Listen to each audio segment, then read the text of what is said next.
Hello all, welcome to the Masters Education YouTube channel. నేను మీ సత్య. So ఈ వీడియోలో మనం వచ్చేసి టీఎస్ సిట్స్ 2024 ఆర్ బీఈడీ ఎంట్రన్స్ టెస్ట్ కు సంబంధించి ఆన్లైన్ అప్లికేషన్ ఏ విధంగా చేసుకోవాలి అండ్ ఆన్లైన్ అప్లికేషన్ చేసేటప్పుడు ఎటువంటి జాగ్రత్తలు తీసుకోవాలి అండ్ ఆన్లైన్ అప్లికేషన్ చేయడానికి కావాల్సిన రిక్వైర్డ్ డాక్యుమెంట్స్ ఏంటి అనే ఇన్ఫర్మేషన్ తో పాటు ఈ యొక్క BEd entrance test online application procedure లో ఉన్న ఈచ్ అండ్ ఎవ్రీ టాపిక్ గురించి అయితే మనం డీటెయిల్ గా అయితే తెలుసుకుందాం. సో ప్రెజెంట్ అయితే టీఎస్ సిట్స్ 2024 కి సంబంధించిన అఫీషియల్ వెబ్సైట్ లో అయితే ఉన్నాం. ఈ యొక్క అఫీషియల్ వెబ్సైట్ లింక్ అయితే నేను డిస్క్రిప్షన్ లో ఇచ్చేస్తాను. వన్స్ మీరు లింక్ అనేది ఓపెన్ చేసినట్లయితే మన యొక్క సిస్టమ్ స్క్రీన్ గానీ మొబైల్ స్క్రీన్ గానీ ఈ విధంగా అయితే డిస్ప్లే అవుతుంది. ఇన్ కేస్ మీరు మొబైల్ ద్వారా మీ యొక్క టీఎస్ సిట్స్ ఎంట్రన్స్ టెస్ట్ కోసం అప్లై చేయాలి అనుకుంటే సో నేను ఇచ్చిన లింక్ అనేది మీరు మొబైల్లో క్రోమ్ బ్రౌజర్లో కానీ సో మొజిల్లాలో కానీ ఓపెన్ చేసినట్టయితే సో మనకు నెక్స్ట్ టాప్ అయితే ఈ విధంగా డిస్ప్లే అవుతుంది. అండ్ మీకు రైట్ సైడ్ కార్నర్లో ఇలా త్రిబుల్ డాట్స్ అయితే ఉంటాయి. త్రిబుల్ డాట్స్ పైన క్లిక్ చేసి మనం స్క్రోల్ చేసినట్టయితే ఇక్కడ డౌన్లో మనకు డెస్క్టాప్ సైట్ అనే ఆప్షన్ అయితే రావడం జరుగుతుంది. మీరు ఇక్కడ క్లియర్గా చూడొచ్చు డెస్క్టాప్ సైట్ అనే ఆప్షన్ అయితే ఉంటుంది. దీంట్లో టిక్ మార్క్ చేసుకోవాలి. నేను చేసుకున్న విధంగా మీరు టిక్ మార్క్ చేసుకున్నట్టయితే త్రూ ది మొబైల్ ద్వారా కూడా ఈ యొక్క సో మనకు సంబంధించి టీఎస్ సెట్ లేదా బీఈడీ ఎంట్రన్స్ టెస్ట్ కోసం అయితే మనం మొబైల్ ద్వారా అప్లై చేసుకోవచ్చు. సో ప్రెజెంట్ అయితే ఈ వీడియోలో మనం ఈ యొక్క ఆన్లైన్ అప్లికేషన్ సంబంధించిన ఈచ్ అండ్ ఎవ్రీ టాపిక్ గురించి అయితే మనం డీటెయిల్గా అయితే తెలుసుకుందాం. సో ఎవరైతే 2024-25లో బీఈడీలో అడ్మిషన్ తీసుకోవాలనుకుంటున్న ఆస్పిరెంట్స్ ఉంటారో మీరు ఖచ్చితంగా ఈ యొక్క ఎంట్రన్స్ టెస్ట్ అనేది రాసి తెలంగాణలో ఉన్న వివిధ యూనివర్సిటీస్లో తెలంగాణలో ఉన్న వివిధ కాలేజెస్లో మీరు బీఈడీ చేయడానికి అయితే ఛాన్స్ అనేది ఉంటుంది. సో ఇక్కడ మనం అప్లికేషన్ చేసుకోవడానికి టోటల్గా మనకు 2 స్టెప్స్ అయితే ఉంటుంది. ఫస్ట్ స్టెప్లో వచ్చేసి ఈ యొక్క ఎంట్రన్స్ టెస్ట్ కోసం పేమెంట్ అయితే చేయాల్సి ఉంటుంది. అండ్ పేమెంట్ చేసిన తర్వాత నెక్స్ట్ మన డీటెయిల్స్ ద్వారా లాగిన్ అయ్యి అప్లికేషన్ ఫామ్ అయితే ఫిల్ చేయాల్సి ఉంటుంది. ఫస్ట్ థింగ్ ఈ యొక్క అప్లికేషన్ ఎప్పటి నుంచి స్టార్ట్ అయ్యింది, అప్లై చేసుకోవడానికి లాస్ట్ డేట్ ఏంటి అని మీరు క్వైరీ చేసినట్టయితే సో మనకు ఆన్లైన్ అప్లికేషన్ అనేది మార్చ్ 6 నుంచి అయితే స్టార్ట్ అయింది. దట్ ఈస్ 6th March 2024 నుంచి మనకు ఆన్లైన్ అప్లికేషన్ అయితే స్టార్ట్ అయింది. అండ్ వితౌట్ లేట్ ఫీ తోటి సో మనకు వచ్చేసి ఏంటంటే లాస్ట్ డేట్ అనేది 6th May 2024 వరకు మనం ఆన్లైన్లో అప్లై చేసుకోవచ్చు. ఎవరైతే ఇప్పుడు డిగ్రీ ఫైనల్ ఇయర్ చదువుతున్న విద్యార్థులు కానీ ఆల్రెడీ డిగ్రీ కంప్లీట్ చేసిన విద్యార్థులు కానీ బీఈడీ చేయాలనే థాట్ మీకు ఉన్నట్లయితే సో మనకు May 6, 2024 వరకు as early as possible apply చేసుకోండి. అండ్ అప్లికేషన్ ఫీ విషయానికి వచ్చినట్లయితే సో ఇక్కడ కేటగిరీకి సంబంధించి ఎవరైతే ఓపెన్ కేటగిరీ కానీ జనరల్ కేటగిరీ కానీ బీసీ స్టూడెంట్స్ అయినట్లయితే మనకు ఆన్లైన్ అప్లికేషన్ ఫీ అనేది 750 రూపీస్ అయితే వితౌట్ లేట్ ఫీతో ఉంది. In case SC ST physically disable persons అయినట్లయితే ఈ యొక్క టీఎస్ సెట్ లేదా బీఈడీ ఎంట్రన్స్ టెస్ట్ కోసం అప్లై చేసుకోవడానికి మనకు 550 రూపీస్ ఆన్లైన్ అప్లికేషన్ ఫీ అయితే ఉంటుంది. విత్ లేట్ ఫీతో కూడా మనకు అవకాశం అయితే ఇచ్చారు. So with late fee up to 13th May 2024 వరకు 250 ఎక్స్ట్రా ఛార్జెస్తో అయితే మీరు అప్లికేషన్ అయితే చేయొచ్చు. సో దీనికి సంబంధించి కంప్లీట్ ఇన్ఫర్మేషన్ అయితే ఇక్కడ తెలుసుకుందాం. అండ్ అదేవిధంగా సో మేము ఆన్లైన్ అప్లికేషన్ కూడా సర్వీస్ ప్రొవైడ్ చేస్తాం. దట్ ఈస్ మీకు సంబంధించి బీఈడీ ఎంట్రన్స్ టెస్ట్ అప్లై చేయడంతో పాటు మీరు కాలేజ్లో జాయిన్ అయ్యే వరకు మీకున్న డిఫరెంట్ ప్రాబ్లమ్స్కి సొల్యూషన్ ఇవ్వడంతో పాటు గైడ్ లైన్స్ అనేది మేము ప్రొవైడ్ చేస్తాము. ఒకవేళ మీకు ఇంట్రెస్ట్ ఉన్నట్టు డైరెక్ట్గా మమ్మల్ని ఇన్స్టాగ్రామ్ ద్వారా కానీ మెయిల్ ఐడి ద్వారా కానీ లేదా టెలిగ్రామ్ ద్వారా కానీ కాంటాక్ట్ అయినట్టయితే మీకు మేము యొక్క సర్వీస్ అనేది ప్రొవైడ్ చేస్తాం. ప్రజెంట్ అయితే ఇక్కడ టీఎస్ సెట్ లేదా బీఈడీ ఎంట్రన్స్ టెస్ట్ కోసం ఏ విధంగా అప్లై చేయాలని కంప్లీట్గా తెలుసుకుందాం. అండ్ ఫర్దర్గా వీటికి సంబంధించిన సిలబస్ కావచ్చు ప్రీవియస్ క్వశ్చన్ పేపర్స్ అప్డేట్స్ కూడా మన ఛానల్లో ఉంటాయి. మీరు మన ఛానల్ని సబ్స్క్రైబ్ చేసుకున్నట్టయితే ఫుల్ ఇన్ఫర్మేషన్ అయితే మీకు తెలుస్తుంది. సో ఇక్కడ ఆన్లైన్ అప్లికేషన్ గురించి తెలుసుకుంటున్నాం కాబట్టి ఫస్ట్ స్టెప్ వచ్చేసి అప్లికేషన్ ఫీ పేమెంట్ ఏ విధంగా చేయాలనేది తెలుసుకుందాం. అండ్ ఆ తర్వాత వచ్చేసి అప్లికేషన్ ఫామ్ ఎలా ఫిల్ చేయాలనేది తెలుసుకుందాం. సో ఫస్ట్ స్టెప్ వచ్చేసి పేమెంట్ చేయడం కోసం ఇక్కడ కనిపిస్తున్న అప్లికేషన్ ఫీ పేమెంట్ పై అయితే క్లిక్ చేయాలి. వన్స్ మనం క్లిక్ చేయగానే ఈ విధంగా కొన్ని ఇన్స్ట్రక్షన్స్ అయితే ఇస్తారు. మనం ప్రజెంట్ పేమెంట్ చేస్తున్నాం కాబట్టి జస్ట్ ఇక్కడ క్లోజ్ ఆప్షన్ పైన క్లిక్ చేసి పేమెంట్ అయితే చేయాల్సి ఉంటుంది. సో పేమెంట్ చేసేటప్పుడు అయితే కేర్ఫుల్గా చేయాలి. సో మీ డీటెయిల్స్ అనేది రాంగ్ ఇవ్వకూడదు. అండ్ అదేవిధంగా సో డిఫరెంట్ యాక్టివిటీస్ అనేది చేయకూడదు. సో ఇక్కడ డీటెయిల్స్ ఫిల్ చేసేటప్పుడు మనకు పేమెంట్కి సంబంధించిన అప్లికేషన్ ఫామ్ అయితే ఓపెన్ అవుతుంది. దీంట్లో ఫస్ట్ వచ్చేసి క్వాలిఫైయింగ్ ఎగ్జామినేషన్కి సంబంధించిన హాల్ టికెట్ నెంబర్ అయితే ఎంటర్ చేయమంటుంది. సో ఇక్కడ క్వాలిఫైయింగ్ హాల్ టికెట్ నెంబర్ అంటే సార్ ఆల్రెడీ డిగ్రీ కంప్లీట్ అయిపోయింది, పీజీ కూడా కంప్లీట్ అయిపోయింది. సో ఇప్పుడు మీ పీజీ హాల్ టికెట్ నెంబర్ ఇవ్వాలా, డిగ్రీ హాల్ టికెట్ నెంబర్ ఇవ్వాలని డిఫరెంట్ క్వైరీస్ చేస్తుంటారు చాలా వరకు ఆస్పిరెంట్స్ అనేవారు. సో ఇక్కడ మనం బీఎడ్ చేయాలంటే డిగ్రీ కంప్లీట్ చేసిన ప్రతి స్టూడెంట్ ఈ యొక్క బీఎడ్ ఎంట్రన్స్ టెస్ట్కి అప్లై చేసుకోవచ్చు. కాబట్టి మీరు ఇక్కడ డిగ్రీ హాల్ టికెట్ నెంబర్ ఇవ్వండి. సో ఒకవేళ డిగ్రీ కంప్లీట్ అయ్యింది, డిగ్రీకి సంబంధించిన ఆల్ డీటెయిల్స్ నా దగ్గర ఉన్నాయనుకుంటే మీరు పీజీ కంప్లీట్ అయిపోయింది, పీజీకి సంబంధించిన ఆల్ డీటెయిల్స్ మా దగ్గర ఉన్నాయి అనుకుంటే మీరు పీజీకి సంబంధించిన హాల్ టికెట్ నెంబర్ కూడా ఇవ్వచ్చు. బట్ నా సజెషన్ అయితే డిగ్రీ యొక్క హాల్ టికెట్ నెంబర్ ఎంటర్ చేయండి. అండ్ నెక్స్ట్ థింగ్ వచ్చేసి క్యాండిడేట్ యొక్క నేమ్ అనేది ఎవరైతే ప్రజెంట్ ఈ యొక్క బీఈడీ ఎంట్రన్స్ టెస్ట్కి అప్లై చేస్తున్నారో మీ నేమ్ అనేది ఇక్కడ క్యాపిటల్ లెటర్స్లో అయితే టైప్ చేయాలి. With SSC memo or equivalent మీ యొక్క 10th క్లాస్ మెమోలో ఏ విధంగా అయితే ఉంటుందో మీ పేరు అనేది ఆ విధంగా ఇక్కడ మీరు టైప్ చేయాలి. తర్వాత వచ్చేసి డేట్ ఆఫ్ బర్త్ అనేది యాజ్ పర్ ఎస్ఎస్సి ప్రకారం సో ఎస్ఎస్సిలో 10th మెమోలో మీ డేట్ ఆఫ్ బర్త్ ఎలా అయితే ఉంటుందో ఆ విధంగా కన్ఫర్మ్ చేసుకోవాలి. ఇన్ కేసు మీకు 10th మెమో లేదు, డైరెక్ట్గా మేము సో ఇంటర్మీడియట్ చేసాము, ఓపెన్ డిగ్రీ చేసాము ఇలా చెప్పే స్టూడెంట్స్ ఉంటారు. యాజ్ పర్ మీ ఫర్దర్ సర్టిఫికేట్స్ ఏవైతే ఉంటాయో వాటి ప్రకారం అయితే కన్ఫర్మ్ చేసుకోండి. తర్వాత వచ్చేసి క్యాండిడేట్ యొక్క మొబైల్ నెంబర్ అయితే ఇక్కడ ఎంటర్ చేయాలి. తర్వాత వచ్చేసి ఇన్ కేస్ మీకు ఆల్టర్నేటివ్ మొబైల్ నెంబర్ ఉంటే ఇక్కడ కన్ఫర్మ్ చేసుకోవాలి. ఆల్టర్నేటివ్ మొబైల్ నెంబర్ అనేది నాట్ మ్యాండేటరీ. అండ్ ఆ తర్వాత వచ్చేసి మీ మెయిల్ ఐడి అనేది ఎంటర్ చేయాలి. సో ఇక్కడ ఇచ్చే మొబైల్ నెంబర్ కావచ్చు, క్యాండిడేట్ యొక్క మొబైల్ నెంబర్, తర్వాత మనం ఇచ్చే మెయిల్ ఐడి కావచ్చు, ఇవి వర్కింగ్లో ఉండేటట్టు చూసుకోవాలి. అండ్ ఫర్దర్గా మన యొక్క టీఎస్ సెట్ ఎంట్రన్స్ టెస్ట్ లేదా బీఈడీ ఎంట్రన్స్ టెస్ట్కి సంబంధించిన ఈచ్ అండ్ ఎవ్రీ అప్డేట్స్ అనేది ఈ మొబైల్ నెంబర్కి, ఈ మెయిల్ ఐడికి రావడం జరుగుతుంది. కాబట్టి ఇక్కడ ఇచ్చే మొబైల్ నెంబర్ కానీ మెయిల్ ఐడి కానీ మీరు కాలేజ్లో జాయిన్ అయ్యే వరకు మీతో పాటు ఉండేటట్టు చూసుకోవాలి. సో వర్కింగ్లో ఉన్న మొబైల్ నెంబర్ ఇవ్వండి.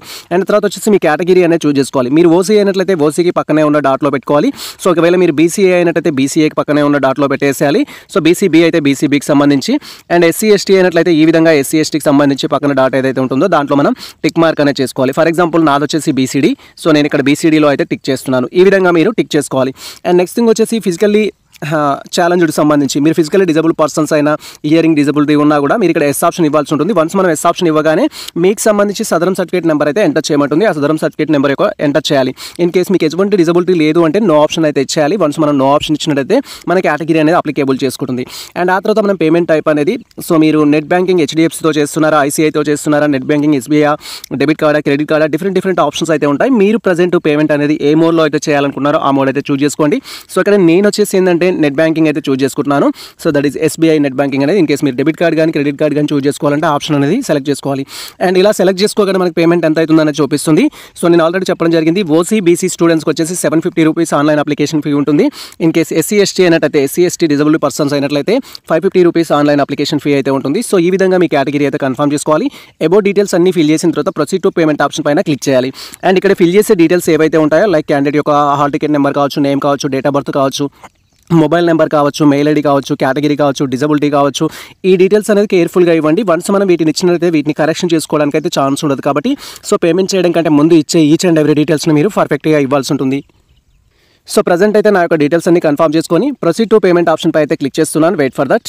అండ్ వన్స్ మన యొక్క డీటెయిల్స్ అన్ని కన్ఫర్మ్ చేసుకొని ప్రొసీడ్ టు పేమెంట్ ఆప్షన్ పైన క్లిక్ చేయగానే నెక్స్ట్ ట్యాబ్లో ఈ విధంగా మీరు చూస్ చేసుకున్న పేమెంట్ విధానాన్ని బట్టి మనకు పేమెంట్ ట్యాబ్ అయితే ఓపెన్ అవుతుంది. సో నేను వచ్చేసి ఇక్కడ ఇంటర్నెట్ బ్యాంకింగ్ చూస్ చేసుకున్నాను కాబట్టి యూజర్ ఐడి పాస్వర్డ్ ఎంటర్ చేసి లాగిన్ చేసుకొని మనం పేమెంట్ అయితే చేయాల్సి ఉంటుంది. ఇన్ కేస్ మీరు debit card credit card select చేసుకుంటే ఆ యొక్క కార్డ్ నెంబర్ ఎంటర్ చేసి మీకు సంబంధించిన డీటెయిల్స్ అన్ని కన్ఫర్మ్ చేసుకొని పేమెంట్ అయితే చేయాల్సి ఉంటుంది. సో పేమెంట్ చేసేటప్పుడు కేర్ఫుల్గా చేయండి. పేజ్ రిఫ్రెష్ చేయడం కానీ పేజ్ బ్యాక్ క్లిక్ చేసినట్టయితే సో మీకు అమౌంట్ అనేది డిడక్ట్ అవుతుంది కానీ ట్రాన్సాక్షన్ అయితే సక్సెస్ అవ్వదు. ఇన్ కేస్ పేమెంట్లో ఫెయిల్యూర్స్ ఉన్నట్టయితే మీరు సో మనకు సంబంధించి దట్ ఈజ్ టీఎస్ సెట్ యొక్క హెల్ప్ లైన్ సెంటర్ యొక్క మెయిల్ అయితే ఉంటుంది. దానికి మీరు రిక్వెస్ట్ మెయిల్ చేసినట్టయితే వాళ్ళు మీ ప్రాబ్లం అనేది సాల్వ్ చేస్తారు. ప్రజెంట్ అయితే నాకు సంబంధించి యూజర్ ఐడి పాస్వర్డ్ ఎంటర్ చేసి నేను లాగిన్ అయితే అవుతున్నాను. Wait for that. And once ఈ విధంగా మనకు సంబంధించి యూజర్ ఐడి పాస్వర్డ్ కన్ఫర్మ్ చేసుకొని లాగిన్ పైన క్లిక్ చేయగానే నెక్స్ట్ ట్యాబ్లో మీకు సంబంధించి పేమెంట్ ఎంత డిడక్ట్ అవుతుంది అనేది చూపిస్తుంది. టోటల్గా సర్వీస్ ఛార్జ్తో కలిపి సో ఇక్కడ 573.60 పైసా అయితే మనకు కట్ కావడం జరుగుతుంది. సో బేస్డ్ ఆన్ మీ కేటగిరీని బట్టి అయితే అమౌంట్ అనేది డిడక్ట్ అవుతుంది. సో ఆ తర్వాత మనం ఇక్కడ కన్ఫర్మ్ ఆప్షన్ పైన క్లిక్ చేయాలి. వన్స్ మనం కన్ఫర్మ్ ఆప్షన్ పైన క్లిక్ చేయగానే సో మీరు debit card credit card use చేస్తున్నట్టయితే మీ యొక్క మొబైల్ నెంబర్కి ఓటీపీ రావడం జరుగుతుంది. ఇన్ కేస్ ఆన్లైన్ బ్యాంకింగ్ చేస్తున్నట్టయితే సో ఆన్లైన్ బ్యాంకింగ్ సంబంధించి మీరు రిజిస్టర్ చేసుకున్న మొబైల్ నెంబర్ ఏదైతే ఉంటుందో దానికి ఓటీపీ అయితే రావడం జరుగుతుంది. సో ప్రజెంట్ అయితే నేను ఇక్కడ కన్ఫర్మ్ ఓటీపీ పైన అయితే క్లిక్ చేస్తున్నాను. నాకు మొబైల్ నెంబర్కి అయితే ఓటీపీ రావడం జరిగింది. జస్ట్ ఆ తర్వాత సో పేమెంట్ కన్ఫర్మ్ చేసుకోవడం కోసం మీ పేమెంట్ రిలేటెడ్ ఓటీపీ వచ్చిన తర్వాత ఓటీపీ అనేది ఇక్కడ ఎంటర్ చేసి కన్ఫర్మ్ పైన క్లిక్ చేయాలి. సో ప్రజెంట్ అయితే నా యొక్క ఓటీపీ ఎంటర్ చేయడం జరిగింది. అండ్ ఆ తర్వాత ఇక్కడ కన్ఫర్మ్ పై అయితే క్లిక్ చేస్తున్నాను. సో కన్ఫర్మ్ పైన క్లిక్ చేయగానే కేర్ఫుల్గా క్లిక్ చేయండి. మీ పేమెంట్ సక్సెస్ అయ్యే వరకు వెయిట్ చేయండి. సో పేజ్ రిఫ్రెష్ చేయడం కానీ పేజ్ బ్యాక్ చేసినట్టయితే మీ ట్రాన్సాక్షన్ అనేది సక్సెస్ కాదు. సో అలాంటప్పుడు అమౌంట్ అనేది డిడక్ట్ అవుతుంది. ప్రజెంట్ అయితే నా పేమెంట్ అయితే సక్సెస్ అయింది. మీరు ఇక్కడ క్లియర్గా చూడొచ్చు. అండ్ వన్స్ మన పేమెంట్ అనేది సక్సెస్ అయినట్లయితే నెక్స్ట్ ట్యాబ్లో ఈ విధంగా మనకు సంబంధించి పేమెంట్ యొక్క రెఫరెన్స్ ఐడి అయితే జనరేట్ అవుతుంది. సో మీరు ఇక్కడికి వెళ్ళి ఆ ఐడిని అయితే కాపీ చేసి పెట్టుకోవాలి. ఇది ఫ్యూచర్ రెఫరెన్స్ కోసం అయితే యూజ్ అవుతుంది. ఇన్ కేస్ మీరు మీ యొక్క అప్లికేషన్ నెంబర్ను మర్చిపోయినట్టయితే ఈ యొక్క అప్లికేషన్ ఐడి ద్వారానే మీరు దాన్ని రికవర్ చేసుకోవడానికి అయితే ఛాన్స్ ఉంటుంది. సో ఈ యొక్క ఐడి ఏదైతే ఉంటుందో పేమెంట్స్ రెఫరెన్స్ ఐడి అనేది మీది కాపీ చేసుకొని తర్వాత మీరు అప్లికేషన్ ఫామ్ అయితే ఫిల్ చేయాల్సి ఉంటుంది. ఇన్ కేస్ ఆల్రెడీ చెప్పడం జరిగింది అమౌంట్ అనేది డిడక్ట్ అయినట్టయితే సో టీఎస్ సెట్ కన్వీనర్ ఆఫీస్కి సంబంధించిన మెయిల్ ఐడికి మీరు మీ అమౌంట్ డిడక్ట్ అయినట్టుగా వాళ్ళకి మెసేజ్ చేసినట్టయితే వాళ్ళు మీకు అమౌంట్ అనేది రీఫండ్ చేయడం జరుగుతుంది. సో దాని గురించి కూడా నేను డీటెయిల్ వీడియో చేశాను. సో వీడియో లింక్ డిస్క్రిప్షన్లో ఉంటుంది లేదా మన ఛానల్ ప్లేలిస్ట్లో ఉంటుంది. ఒకవేళ అమౌంట్ డిడక్ట్ అయితే మీరు ఆ ప్రాసెస్లో అయితే రిక్వెస్ట్ మెయిల్ అయితే చేయండి. సో ప్రజెంట్ అయితే నా పేమెంట్ సక్సెస్ అయింది కాబట్టి నేను ఇక్కడ proceed to fill application form పై అయితే క్లిక్ చేస్తున్నాను. అండ్ వన్స్ మనం proceed to fill application form పైన క్లిక్ చేయగానే నెక్స్ట్ ట్యాబ్ అయితే ఈ విధంగా ఓపెన్ అవుతుంది. మనకు సంబంధించి డిఫాల్ట్గా అప్లికేషన్ ఫామ్ అయితే జనరేట్ అవుతుంది. సో ఇక్కడ మీరు ఒకవేళ అప్లికేషన్ ఫామ్ జనరేట్ కాకపోతే మళ్ళీ మీరు మెయిన్ ట్యాబ్కి వెళ్ళేసి అక్కడ ఫిల్ అప్లికేషన్ ఫామ్ పైన క్లిక్ చేసి మీకు సంబంధించిన పేమెంట్స్ రిఫరెన్స్ ఐడి ఎంటర్ చేయాలి. తర్వాత మీ యొక్క qualifying hall ticket number payment చేయడం కోసం ముందు ఏదైతే హాల్ టికెట్ నెంబర్ ఇచ్చారో అది ఎంటర్ చేయాలి. తర్వాత మీ యొక్క రిజిస్టర్ మొబైల్ నెంబర్ ఎంటర్ చేయాలి. డేట్ ఆఫ్ బర్త్ కన్ఫర్మ్ చేసుకొని so proceed to fill application form పైన క్లిక్ చేయగానే నెక్స్ట్ ట్యాబ్లో ఈ విధంగా టీఎస్ సెట్కి సంబంధించిన అప్లికేషన్ ఫామ్ అయితే ఓపెన్ అవుతుంది. అండ్ దాంట్లో మన యొక్క డీటెయిల్స్ అయితే ఫిల్ చేయాల్సి ఉంటుంది. సో ప్రజెంట్ అయితే నాకు నాకు అప్లికేషన్ ఫామ్ ఓపెన్ అయింది కాబట్టి డీటెయిల్స్ ఏ విధంగా ఫిల్ చేయాలని అయితే స్టెప్ బై స్టెప్ అయితే అందిస్తాను. వన్స్ మనం స్క్రీన్ అనేది స్క్రోల్ చేయగానే ఈ విధంగా మనకు సంబంధించి ఫస్ట్ స్టెప్లో క్యాండిడేట్ యొక్క డీటెయిల్స్ కన్ఫర్మ్ చేసుకుంటుంది. నెక్స్ట్ వచ్చేసి కేటగిరీ డీటెయిల్స్ అయితే కన్ఫర్మ్ చేసుకోమని చెప్తుంది. సో బై డిఫాల్ట్గా మనం పేమెంట్ చేసేటప్పుడు ఏ ఫీల్డ్స్ అయితే ఫిల్ చేయడం జరిగిందో ఆ ఫీల్డ్స్ అనేది ఫిల్ చేసి రావడం జరుగుతుంది. లైక్ క్యాండిడేట్ యొక్క నేమ్ కానీ, నెక్స్ట్ క్యాండిడేట్ యొక్క డేట్ ఆఫ్ బర్త్ కానీ, క్యాండిడేట్ యొక్క కేటగిరీ కానీ, నెక్స్ట్ వచ్చేసి క్యాండిడేట్ యొక్క మొబైల్ నెంబర్, మెయిల్ ఐడి, ఈ డీటెయిల్స్ అనేది బై డిఫాల్ట్గా ఫిల్ చేసి రావడం జరుగుతుంది. వాటిని మనం కరెక్షన్ చేసుకోము. ఇన్ కేసు వాటిలో మిస్టేక్స్ ఉన్నట్టయితే మీరు టీఎస్ సెట్ కన్వీనర్ వాళ్ళకు రిక్వెస్ట్ మెయిల్ చేసినట్టయితే కరెక్షన్ అనేది చేయడం జరుగుతుంది. లైక్ క్యాండిడేట్ యొక్క నేమ్లో కానీ, డేట్ ఆఫ్ బర్త్లో కానీ మిస్టేక్స్ ఉంటే మీ యొక్క ఎస్ఎస్సీ మెమో అనేది వాళ్ళకి సెండ్ చేయాల్సి ఉంటుంది. అండ్ అదేవిధంగా మీ కేటగిరీలో మిస్టేక్ ఉంటే మీ category certificate, that is caste certificate అయితే వాళ్ళకి సెండ్ చేయాలి. మొబైల్ నెంబర్ అప్డేట్ చేయాలి అనుకుంటే ఓల్డ్ మొబైల్ నెంబర్ ఏదైతే ఉంటుందో, సో అది కాకుండా ప్రజెంట్ మీరు ఏదైతే అప్డేట్ చేయాలనుకుంటారో ఆ మొబైల్ నెంబరు మీ ప్రాబ్లమ్ని ఎక్స్ప్లెయిన్ చేస్తూ మెయిల్ చేస్తే వాళ్ళు సాల్వ్ చేస్తారు. ప్రజెంట్ అయితే ఇక్కడ మన యొక్క డీటెయిల్స్ అయితే ఫిల్ చేయాల్సి ఉంటుంది. దీంట్లో వచ్చేసి ఫస్ట్ ఫాదర్ యొక్క నేమ్ అనేది కన్ఫర్మ్ చేసుకోవాలి. యాజ్ పర్ మీ యొక్క ఎస్ఎస్సీ సర్టిఫికేట్ ప్రకారం ఎస్ఎస్సీ సర్టిఫికేట్లో ఫాదర్ నేమ్ ఎలా అయితే ఉంటుందో అలా టైప్ చేయాలి. కొంతమంది స్టూడెంట్స్ ఏంటంటే సో ఆఫ్టర్ మ్యారేజ్ ఉంది సార్, మ్యారేజ్కి మా యొక్క సర్నేమ్ మారింది, మేము ఎలా ఇవ్వాలి అంటారు. సో ప్రతి each and everything as per SSC memo ప్రకారమే ఇవ్వాల్సి ఉంటుంది. నెక్స్ట్ మదర్ నేమ్ అనేది ఎస్ఎస్సీ సర్టిఫికేట్లో ఎలా అయితే ఉంటుందో ఆ విధంగా కన్ఫర్మ్ చేసుకోవాలి. అండ్ కొంతమంది స్టూడెంట్స్ దట్ ఈ 2012 కానీ అంతకంటే ముందు స్టడీ చేసిన వారు ఎవరైతే ఉంటారో వారికి ఫాదర్ నేమ్, మదర్ నేమ్ అనేది ఎస్ఎస్సీ మెమోలో కొందరికి ఉండవు. ఒకవేళ లేనట్టయితే సో మీ యొక్క రిలవెంట్ సర్టిఫికేట్స్ ఏవైతే ఉంటాయో వాటిలో ఎలా అయితే ఉంటుందో ఆ విధంగా కన్ఫర్మ్ చేసుకోవాలి. తర్వాత వచ్చేసి మీ యొక్క రేషన్ కార్డ్ నెంబర్ అనేది ఎంటర్ చేయాలి. రేషన్ కార్డ్ నెంబర్ అయితే నాట్ మ్యాండేటరీ, ఉంటే ఎంటర్ చేయండి, otherwise no problem. Next Aadhaar card number అయితే ఎంటర్ చేయాల్సి ఉంటుంది. క్యాండిడేట్ యొక్క ఆధార్ కార్డ్ నెంబర్ అనేది ఇక్కడ ఎంటర్ చేయాలి. నెక్స్ట్ క్యాండిడేట్ యొక్క డేట్ ఆఫ్ బర్త్ అనేది సో ఏ స్టేట్లో జరిగింది ఆ స్టేట్ అనేది చూస్ చేసుకోవాలి. ఏ డిస్ట్రిక్ట్లో జరిగింది ఆ డిస్ట్రిక్ట్ అనేది చూస్ చేసుకోవాలి. ఫర్ ఎగ్జాంపుల్ మనది వచ్చేసి తెలంగాణ అండ్ స్టేట్ వచ్చేసి నల్గొండ డిస్ట్రిక్ట్ కాబట్టి ఈ విధంగా మనకు సంబంధించిన డీటెయిల్స్ అనేది కన్ఫర్మ్ చేసుకోవాలి. తర్వాత మీ జెండర్ అనేది సో మీరు మేల్ అయితే మేల్లో టిక్ చేసుకోవాలి, ఫీమేల్ అయితే ఫీమేల్లో టిక్ చేసుకోవాలి. సో ఇలా మీ జెండర్ని బట్టి మీకు సంబంధించిన జెండర్ ఏదైతే ఉంటుందో చూస్ చేసుకోవాలి. అండ్ ఈ డీటెయిల్స్ కన్ఫర్మ్ అయిన తర్వాత మనం స్క్రోల్ చేసినట్లయితే మన యొక్క క్యాస్ట్ సర్టిఫికేట్ నెంబర్ అయితే ఎంటర్ చేయమంటుంది. సో ప్రజెంట్ అయితే ఇక్కడ మాకు సంబంధించిన father name, mother name, next వచ్చేసి ration card number, Aadhaar card number, birth state, district and gender అయితే సెలెక్ట్ చేసుకొని నేను స్క్రీన్ అయితే స్క్రోల్ చేస్తున్నాను. Wait for that. And once మనకు సంబంధించి క్యాండిడేట్ యొక్క జనరల్ ఇన్ఫర్మేషన్ ఫిల్ చేసుకోవడం కంప్లీట్ కాగానే లైక్ క్యాండిడేట్ యొక్క నేమ్ కావచ్చు, father name, mother name, next date of birth, మీ యొక్క Aadhaar card number, birth district, birth place, ఈ డీటెయిల్స్ అన్ని కన్ఫర్మ్ చేసుకున్న తర్వాత నెక్స్ట్ స్క్రోల్ చేసినట్లయితే మన కేటగిరీ డీటెయిల్స్ అయితే చూపిస్తుంది. కేటగిరీ డీటెయిల్స్లో బై డిఫాల్ట్గా మీ యొక్క క్యాస్ట్ ఏదైతే ఉంటుందో దానికి బబుల్ చేసి అయితే రావడం జరుగుతుంది. కేటగిరీలో మిస్టేక్ ఉంటే మీరు సో టీఎస్ సెట్ కన్వీనర్ వాళ్ళకు రిక్వెస్ట్ మెయిల్ అయితే చేయాలి, వాళ్ళు కరెక్షన్ చేయడం జరుగుతుంది. కరెక్షన్ చేయాలంటే ఖచ్చితంగా మీ యొక్క అప్లికేషన్ ఫామ్తో పాటు మీ యొక్క క్యాస్ట్ సర్టిఫికేట్ వాళ్ళకి సెండ్ చేస్తే యాజ్ పర్ క్యాస్ట్ సర్టిఫికేట్ ప్రకారం వాళ్ళు అప్డేట్ చేయడం జరుగుతుంది. అండ్ ఆ తర్వాత వచ్చేసి మీరు ఇక్కడ సబ్ క్యాస్ట్ అయితే చూస్ చేసుకోవాలి. మీ యొక్క సబ్ క్యాస్ట్ ఏదైతే ఉంటుందో దాన్ని చూస్ చేసుకోవాలి. ఇట్లా సెలెక్ట్ చేయగానే మీరు సెలెక్ట్ చేసుకున్న క్యాస్ట్ను బట్టి దీంట్లో డిఫరెంట్ సబ్ క్యాస్ట్లు అయితే డిస్ప్లే అవుతాయి. మీది సబ్ క్యాస్ట్ ఏదైతే ఉంటుందో దాన్ని మీరు ఇక్కడ సెలెక్ట్ చేసుకోవాల్సి ఉంటుంది. అండ్ ఆ తర్వాత వచ్చేసి మీ యొక్క క్యాస్ట్ సర్టిఫికేట్ నెంబర్ అయితే ఇక్కడ ఎంటర్ చేయాలి. క్యాస్ట్ సర్టిఫికేట్ నెంబర్ అయితే నాట్ మ్యాండేటరీ. ఒకవేళ మీరు క్యాస్ట్ సర్టిఫికేట్ తీసుకొని ఉంటే దట్ ఈజ్ మనకు 2014 జూన్లో తెలంగాణ రావడం జరిగింది కాబట్టి సో 2014 జూన్ తర్వాత తీసుకున్న క్యాస్ట్ సర్టిఫికేట్ ఏదైతే ఉంటుందో 2014 జూన్ నుంచి ప్రజెంట్ మనకు 2024 మార్చ్ వరకు కాబట్టి ఈ మధ్యలో తీసుకున్న క్యాస్ట్ సర్టిఫికేట్ ఏదైనా మీరు ఇక్కడ నెంబర్ ఉంటే ఎంటర్ చేయొచ్చు. తెలంగాణ వచ్చిన తర్వాత తీసుకున్న క్యాస్ట్ సర్టిఫికేట్ అయితే సరిపోతుంది. కొత్తదా పాత అనేది కాదు, తెలంగాణ వచ్చిన తర్వాత తీసుకున్న క్యాస్ట్ సర్టిఫికేట్ అయితే సరిపోతుంది. ఆ క్యాస్ట్ సర్టిఫికేట్ నెంబర్ అయితే ఇక్కడ ఎంటర్ చేయాలి. సో మేము కూడా క్యాస్ట్ సర్టిఫికేట్ నెంబర్ అయితే ఇవ్వట్లేము. ప్రజెంట్ మాకు అక్కడ క్యాస్ట్ సర్టిఫికేట్ ఉంది బట్ నాట్ మ్యాండేటరీ. ఉన్నట్టయితే ఇవ్వండి, లేకపోతే స్కిప్ చేయొచ్చు. అండ్ ఆ తర్వాత వచ్చేసి ఏంటంటే ఇక్కడ సో స్పెషల్ కేటగిరీకి సంబంధించి ఒకవేళ మీకు ఎన్సీసీ ఉన్నట్టయితే ఎస్టీ టిక్ మార్క్ చేసుకోవాలి. అండ్ చైల్డ్ ఆర్మీకి సంబంధించి సో మీ యొక్క పేరెంట్స్ కనుక ఆర్మీలో వర్క్ చేస్తున్నట్టయితే క్యాప్ సర్టిఫికేట్ అనేది ఉంటుంది వాళ్ళకు, ఆ సర్టిఫికేట్ అనేది మనం యూజ్ చేసుకోవాలి. ఇన్ కేస్ మీరు స్పోర్ట్స్ కానీ గేమ్స్లో పార్టిసిపేట్ చేసి దాని సర్టిఫికేట్ ఉన్నట్టయితే ఇక్కడ ఎస్ క్లిక్ చేయాలి. ఇలా 3 కేటగిరీస్ మీకు ఉన్నట్టయితే దాని రిలవెంట్ దాంట్లో పైన క్లిక్ చేయాలి, లేనట్టయితే వదిలేయాలి. ఇక్కడ బబుల్లో టిక్ మార్క్ అనేది చేసుకోవాల్సి ఉంటుంది. సో మాకు ఈ కేటగిరీలో ఎటువంటి కేటగిరీస్ లేవు కాబట్టి మేము టిక్ చేయట్లేము. అండ్ ఆ తర్వాత వచ్చేసి ఏరియా అనేది సో ఏ ఏరియాకు లోకల్, ఏ ఏరియాకు నాన్ లోకల్ అనేది మనం అయితే చూస్ చేసుకోవాల్సి ఉంటుంది. జస్ట్ ఇక్కడ మనం అబ్జర్వ్ చేసినట్టయితే సో మనకు ఉస్మానియా యూనివర్సిటీ తెలంగాణ రీజన్ ఉంది, Andhra Shri Venkateswara university non local అనేది ఉంది. సో ఉస్మానియా యూనివర్సిటీకి ఎవరు లోకల్ అవుతారు అంటే సో ఎవరైతే స్టూడెంట్స్ లాస్ట్ 7 ఇయర్స్ మీరు ప్రీవియస్గా లాస్ట్ 7 ఇయర్స్ ఎడ్యుకేషన్ అనేది తెలంగాణలో చేసినట్టయితే మీరు ఉస్మానియా యూనివర్సిటీకి లోకల్ అవుతారు. దట్ ఈస్ ప్రీవియస్లో అంటే డిగ్రీ కావచ్చు, ఇంటర్ కావచ్చు, 10th క్లాస్ కావచ్చు, ఇలా లాస్ట్ 7 ఇయర్స్ మీరు ఎక్కడైతే చేశారో దాన్ని బట్టి లోకల్, నాన్ లోకల్ అనేది వీళ్ళు డిసైడ్ చేయడం జరుగుతుంది. సో మీరు టోటల్గా ఎడ్యుకేషన్ తెలంగాణలో చేశారు, మీ యొక్క లాస్ట్ 7 ఇయర్స్ కూడా తెలంగాణలోనే ఉంది అనుకుంటే ఉస్మానియా యూనివర్సిటీ అనే ఆప్షన్ ఇచ్చేయండి. తర్వాత ఇక్కడ ఆంధ్ర యూనివర్సిటీ అంటే ఏంటంటే సో మనకి ఇప్పుడు ప్రస్తుతం ఉన్న ఆంధ్రప్రదేశ్ని 2 పార్ట్స్గా అయితే డివైడ్ చేయడం జరుగుతుంది లోకల్ రీజనల్ పర్పస్లో. సో అప్ టు గుంటూరు వరకు ఏదైతే ఉందో సో గుంటూరు నుంచి పైన శ్రీకాకుళం, విజయనగరం సో ఈ పార్ట్స్ ఏవైతే ఉన్నాయో వాటిని ఆంధ్ర యూనివర్సిటీ కింద కన్సిడర్ చేయడం జరుగుతుంది. అండ్ గుంటూరు నుంచి ఇక్కడ మనం చూసినట్టయితే కడప, కర్నూలు ఈ ప్రాంతాలు వచ్చేసి శ్రీ వెంకటేశ్వర యూనివర్సిటీ కింద అయితే ట్రీట్ చేయడం జరుగుతుంది. అంటే మీ యొక్క ఎడ్యుకేషన్ అనేది ఆంధ్ర యూనివర్సిటీ పరిధిలో జరిగిందా లేకపోతే శ్రీ వెంకటేశ్వర యూనివర్సిటీ పరిధిలో జరిగిందా అనేది మీరు చూస్ చేసుకోవాలి. తర్వాత ఇన్ కేస్ నాన్ లోకల్ మీరు స్టడీ అనేది తెలంగాణలో చేయలేదు, ఆంధ్రప్రదేశ్లో చేయలేదు, అదర్ స్టేట్లో చేశాము అనుకుంటే దట్ ఈస్ లాస్ట్ 7 ఇయర్స్లో మనకు 4 ఇయర్స్ ఇంపార్టెంట్. కంటిన్యూగా మీరు 4 ఇయర్స్ ఎక్కడైతే చేశారో దాన్ని బట్టి మీరు డిసైడ్ చేసుకోవాల్సి ఉంటుంది. ఇన్ కేస్ మీరు కంటిన్యూస్గా లాస్ట్ 4 ఇయర్స్ అనేది తెలంగాణలో చేయలేదు, ఆంధ్రప్రదేశ్లో చేయలేదు అనుకున్నట్లయితే మీరు నాన్ లోకల్ అనేది చూస్ చేసుకోవాలి. సో మాది వచ్చేసి టోటల్ ఎడ్యుకేషన్ అనేది తెలంగాణలో కంప్లీట్ అయింది కాబట్టి ఇక్కడ సో ఉస్మానియా యూనివర్సిటీ ఆప్షన్ అయితే సెలెక్ట్ చేసుకున్నాము. అండ్ ఆ తర్వాత ఇక్కడ వచ్చేసి ఏంటంటే మైనార్టీ నాన్ మైనార్టీ ఆప్షన్ అయితే చూస్ చేసుకోమంటుంది. సో నేను వచ్చేసి నాన్ మైనార్టీనే. ఇన్ కేస్ మీరు మైనార్టీ అయినట్లయితే మైనార్టీ ఆప్షన్లో టిక్ చేసుకోవాలి. ఇక్కడ జస్ట్ మనం ఇలా క్లిక్ చేయగానే మనకు మైనార్టీలో అదర్ ఆప్షన్స్ అయితే రావడం జరుగుతుంది. సో ఇక్కడ మీరు క్రిస్టియనా, ముస్లిమా, మైనార్టీలో ఏదైతే ఉంటుందో ఆప్షన్ అనేది కన్ఫర్మ్ చేసుకోవాల్సి ఉంటుంది. అండ్ నెక్స్ట్ థింగ్ వచ్చేసి ఏంటంటే సో మీకు సంబంధించిన యాన్యువల్ ఇన్కమ్ సర్టిఫికేట్ డీటెయిల్స్ అయితే అడుగుతుంది ఇక్కడ. సో మీ యొక్క యాజ్ పర్ ఇన్కమ్ సర్టిఫికేట్ ప్రకారం సో మనకి ఇప్పుడు ఎవరైతే టీఎస్ సెట్ అప్లై చేస్తున్న స్టూడెంట్స్ ఉన్నారో మీకు కొత్త ఇన్కమ్ సర్టిఫికేట్ అయితే తీసుకోవాల్సి ఉంటుంది. దట్ ఈజ్ మీరు వచ్చేసి ఏంటంటే ఫస్ట్ ఏప్రిల్ 2024 తర్వాత తీసుకున్న ఇన్కమ్ సర్టిఫికేట్ అయితే కావాల్సి ఉంటుంది.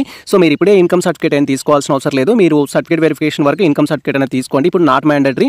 మనకు స్కాలర్షిప్ అప్లై చేయాలన్నా కూడా కావాల్సింది ఏంటంటే 1 ఏప్రిల్ 2024 నుంచి 31 మార్చ్ 2025 మధ్యలో ఉన్న ఇన్కమ్ సర్టిఫికేట్ అయితే కావాల్సి ఉంటుంది. కాబట్టి మీరు ఏప్రిల్ తర్వాత తీసుకోండి. ఇప్పుడు మనం మార్చ్లోనే ఉన్నాం. కొత్త ఇన్కమ్ సర్టిఫికేట్ తీసుకోవాలనుకుంటే మీరు ఏప్రిల్ తర్వాత తీసుకోండి.